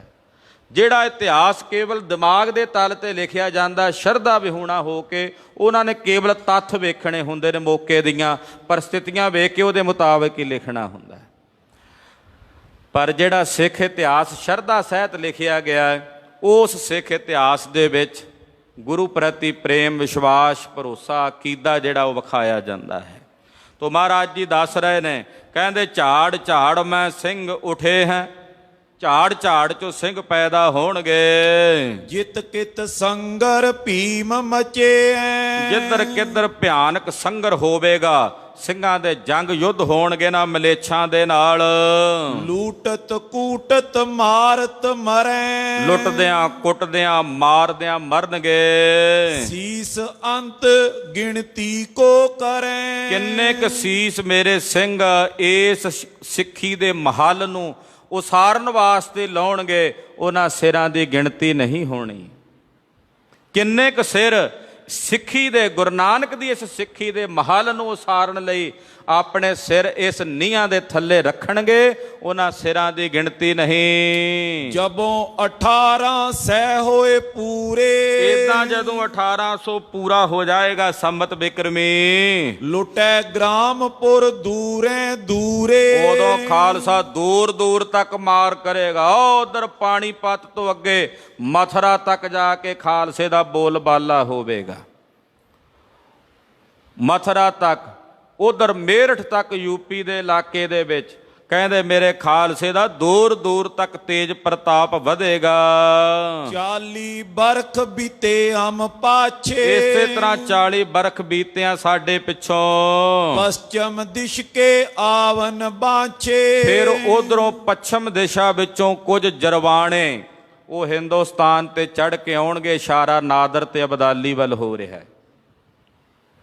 ਪਾਤਸ਼ਾਹ ਕਹਿੰਦੇ ਨਾਦਰ ਆਵੇਗਾ ਉਧਰੋਂ, ਫਿਰ ਹਿੰਦੁਸਤਾਨ ਤੇ ਚੜ੍ਹਾਈ ਕਰਕੇ ਹਮਲਾ ਕਰਕੇ। ਜਵਨ ਕੰਧਾਰੀ ਆਵੇਂ ਜਾਏ, ਉਹ ਕੰਧਾਰੀ ਯਮਨ ਆਉਣਗੇ, ਜਾਣਗੇ, ਕਈ ਵਾਰੀ ਆ ਕੇ ਦੇਸ਼ ਨੂੰ ਲੁੱਟਣਗੇ। ਉਜਰੇ ਕਨੇ ਦੇਸ਼ ਦੁੱਖ ਪਾਏ, ਔਰ ਬਹੁਤ ਸਾਰਿਆਂ ਦੇਸ਼ਾਂ ਨੂੰ ਉਜਾੜਨਗੇ, ਬਹੁਤ ਸਾਰੇ ਰਾਜ ਨੂੰ ਉਜਾੜ ਕੇ ਬਹੁਤ ਸਾਰੇ ਦੁੱਖ ਦੇਣਗੇ। 1900 ਸੰਮਤ ਜਬ ਹੋਏ, ਜਦੋਂ 1900 ਸੰਮਤ ਬਿਕਰਮੀ ਪੂਰਾ ਹੋ ਜਾਵੇਗਾ, ਜੀਵੇਂ ਤੁਰਕ ਰਾਜ ਸਭ ਖੋਏ, ਉਦੋਂ ਤੱਕ ਇਹਨਾਂ ਦਾ ਇੱਕ ਨਾਂ ਦਾ ਹੀ ਬਾਦਸ਼ਾਹ ਰਹਿ ਜਾਏਗਾ, ਮੁਗਲਾਂ ਦਾ, ਬਹਾਦਰ ਸ਼ਾਹ ਜ਼ਫਰ।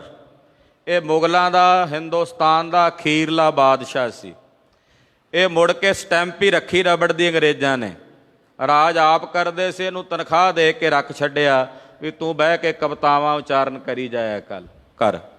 ਪਾਤਸ਼ਾਹ ਕਹਿੰਦੇ ਉਦੋਂ ਤੱਕ, ਬਹਾਦਰ ਸ਼ਾਹ ਜ਼ਫਰ ਤੱਕ, 1900 ਸੰਮਤ ਬਿਕਰਮੀ ਦੇ ਵਿੱਚ ਇਹਨਾਂ ਦਾ ਤਕਰੀਬਨ ਸਾਰਾ ਹੀ ਰਾਜ ਜਿਹੜਾ ਹੈ ਉਹ ਸਮਾਪਤ ਹੋ ਜਾਵੇਗਾ। ਯਾਨੀ ਕਿ 1843 ਈਸਵੀ ਬਣਦਾ ਹੈ ਤੇ 1900 ਸੰਮਤ ਬਿਕਰਮੀ ਬਣਦਾ ਹੈ, ਜਦੋਂ ਇਹਨਾਂ ਦਾ ਅਖੀਰਲਾ ਬਾਦਸ਼ਾਹ ਬਹਾਦਰ ਸ਼ਾਹ ਜ਼ਫਰ ਜਿਉਂਦਾ ਸੀ।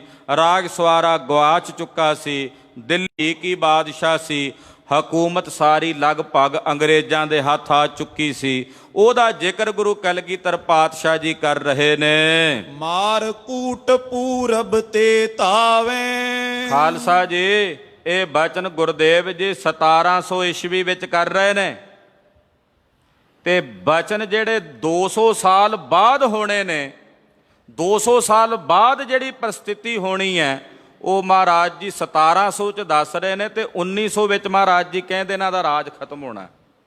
ਐਨ ਐਗਜ਼ੈਕਟ ਪੂਰੀ ਉਹੀ ਤਰੀਕ, ਉੱਦਾਂ ਹੀ ਸਮਾਂ ਬਣਦਾ ਹੈ। ਇਹ ਗੁਰਦੇਵ ਨੇ ਭਵਿੱਖਤ ਬਚਨ ਕੀਤੇ ਹਨ। ਤੇ ਹਾਂਜੀ ਦੁਬਾਰਾ ਪੜੋ ਜੀ। ਮਾਰ ਕੂਟ ਪੂਰਬ ਤੇ ਤਾਵੇਂ, ਕਹਿੰਦੇ ਉਧਰ ਪੂਰਬ ਵਾਲੇ ਪਾਸੇ ਤੱਕ ਮਾਰ ਕੁੱਟ ਕੇ ਜਾਣਗੇ। ਸੈਨ ਪਿਆਦੀ ਈਸੈ ਆਵੇ, ਇਹ ਜਿਹੜੀ ਈਸ਼ਾ ਦੀ ਫੌਜ ਹੈ ਨਾ, ਈਸਾ ਦੀ, ਕਿਉਂਕਿ ਅੰਗਰੇਜ਼ ਈਸਾਈ ਨਾ, ਈਸਾ ਨੂੰ ਮੰਨਣ ਵਾਲੇ, ਇਹ ਫੌਜ ਆਵੇਗੀ ਉਧਰੋਂ ਪੂਰਬ ਵਾਲੇ ਪਾਸਿਓਂ ਇੱਧਰ ਨੂੰ ਚੜ੍ਹਦੀ ਹੋਈ। ਮਿਲੇ ਖਾਲਸਾ ਆਪਨ ਫੂਟ, ਇੱਧਰ ਖਾਲਸਾ ਵੀ ਫੁੱਟ ਗਿਆ ਹੋਵੇਗਾ, ਖਾਲਸੇ ਵਿੱਚ ਵੀ ਫੁੱਟ, ਕਿਉਂਕਿ ਇੱਧਰ ਦੀਆਂ ਜਿਹੜੀਆਂ ਰਿਆਸਤਾਂ ਸਨ ਫੂਲਕਿਆਂ ਦੀਆਂ, ਉਧਰ ਸਿੱਖ ਰਿਆਸਤਾਂ ਮਹਾਰਾਜਾ ਰਣਜੀਤ ਸਿੰਘ, ਇਹ ਸਾਰੀਆਂ ਆਪਸ ਵਿੱਚ ਪਾੜ ਚੁੱਕੀਆਂ ਸਨ। ਮਹਾਰਾਜ ਜੀ ਕਹਿੰਦੇ ਇਹਨਾਂ ਦੀ ਆਪਸੀ ਫੁੱਟ ਕਰਕੇ ਉਹ ਅੰਗਰੇਜ਼ ਕਾਬਜ ਹੋਣਗੇ। ਨਰ ਨਾਰੀ ਕਰ ਸਗਰੇ ਟੂਟ, ਬਹੁਤ ਸਾਰੇ ਨਰ ਨਾਰੀਆਂ ਦੇ ਘਰ ਟੁੱਟਣਗੇ। ਸ਼ਸਤਰਨ ਛੋਰ ਵਿਪਰਨ ਸਮਰਏ, ਫਿਰ ਹੌਲੇ ਹੌਲੇ ਕਰਕੇ ਜਦੋਂ ਇਹਨਾਂ ਦਾ ਰਾਜ ਜਾਏਗਾ, ਇਹ ਸ਼ਸਤਰਾਂ ਨੂੰ ਛੱਡ ਕੇ ਵਿਪਰਨ ਸਮ ਰਹਿਣਗੇ। ਬੇਮੁਖ ਸਿੱਖ ਤਬੇ ਦੁੱਖ ਲਏ, ਜਿਹੜੇ ਗੁਰੂ ਘਰ ਤੋਂ ਬੇਮੁਖ ਸਿੱਖ ਹੋਣਗੇ ਉਹਨਾਂ ਨੂੰ ਦੁੱਖ ਭੋਗਣੇ ਪੈਣਗੇ। ਪੰਥ ਰਚਨ ਮੈਂ ਕਾਹਲ ਹੋਈ, ਕਹਿੰਦੇ ਪੰਥ ਅਸੀਂ ਪਹਿਲਾਂ ਰਚ ਦਿੱਤਾ ਖਾਲਸਾ, ਕਿਤਕ ਬਰਖ ਆਗੇ ਲੱਖ ਸੋਈ। ਹੁਣ ਇਹ ਰਾਜ ਖਾਲਸੇ ਨੂੰ ਕੁਝ ਸਾਲ ਬਾਅਦ ਵਿੱਚ ਜਾ ਕੇ ਪ੍ਰਾਪਤ ਹੋਣਾ।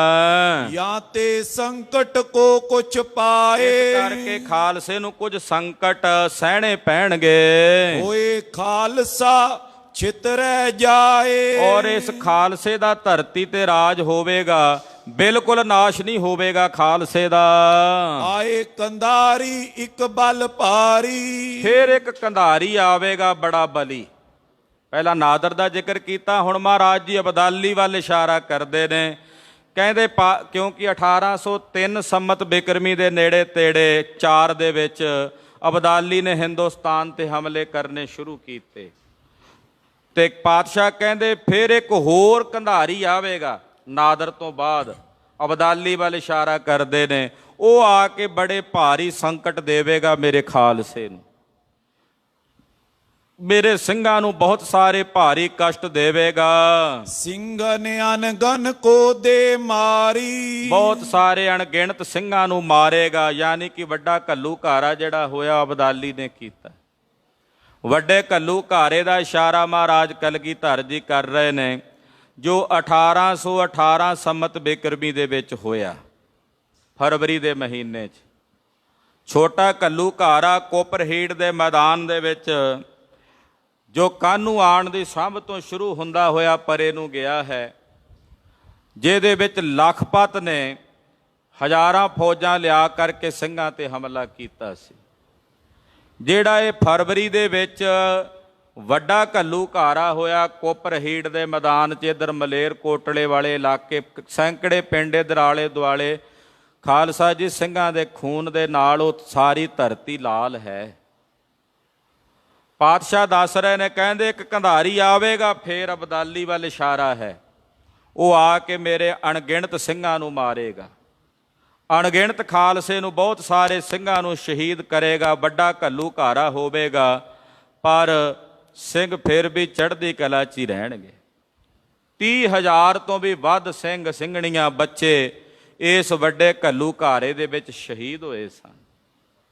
ਗੁਰਦੇਵ ਜੀ ਉਹ ਕੁਝ ਭਵਿੱਖਤ ਬਚਨ ਦੱਸ ਰਹੇ ਨੇ ਕਿ ਅਬਦਾਲੀ ਫਿਰ ਕਿਵੇਂ ਖਤਮ ਹੋਵੇਗਾ, ਕਿਵੇਂ ਖਾਲਸੇ ਦਾ ਰਾਜ ਹੋਵੇਗਾ। ਉਹ ਸਾਰੇ ਬਚਨ ਮਹਾਰਾਜ ਜੀ ਸਿੰਘਾਂ ਨੂੰ ਸੁਣਾ ਰਹੇ ਨੇ। ਇਹ ਸਾਰੀ ਵਾਰਤਾ ਜਿਹੜੀ ਆਉਣ ਵਾਲੇ ਸਮੇਂ ਵਿੱਚ ਮਹਾਰਾਜ ਜੀ ਦੇ ਜੋਤੀ ਜੋਤ ਸਮਾਵਣ ਤੋਂ ਤਕਰੀਬਨ 8-10 ਦਹਾਕੇ ਬਾਅਦ ਵਿੱਚ ਜਿਹੜੀਆਂ ਘਟਨਾਵਾਂ ਘਟਣੀਆਂ ਨੇ, ਉਹ ਮਹਾਰਾਜ ਜੀ ਖਾਲਸੇ ਨੂੰ ਦੱਸ ਕੇ ਸੁਚੇਤ ਕਰ ਰਹੇ ਨੇ। ਉਹ ਕਥਾ ਸਹਿਜੇ ਸਹਿਜੇ ਪ੍ਰਕਰਣਾ ਸਹਿਤ ਆਪ ਜੀ ਅਗਲਿਆਂ ਪ੍ਰਸੰਗਾਂ 'ਚ ਸਰਵਣ ਕਰੋਗੇ। ਗਰੀਬ ਨਵਾਜ ਸਾਹਿਬ ਜੀ ਦੀ ਪਾਵਨ ਅੰਮ੍ਰਿਤ ਕਥਾ ਹੈ। ਕਥਨ ਕਰਦਿਆਂ ਹੋਈਆਂ ਭੁੱਲਾਂ ਚੁੱਕਾਂ ਦੀ ਖਿਮਾ। ਵਾਹਿਗੁਰੂ ਵਾਹਿਗੁਰੂ ਵਾਹਿਗੁਰੂ ਵਾਹਿਗੁਰੂ।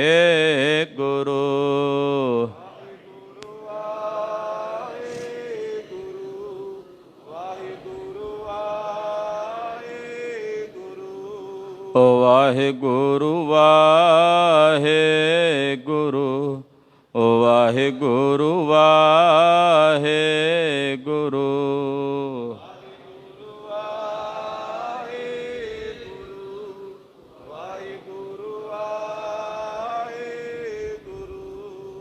ਵਾਹਿਗੁਰੂ ਵਾਹਿਗੁਰੂ ਵਾਹਿਗੁਰੂ ਵਾਹਿਗੁਰੂ।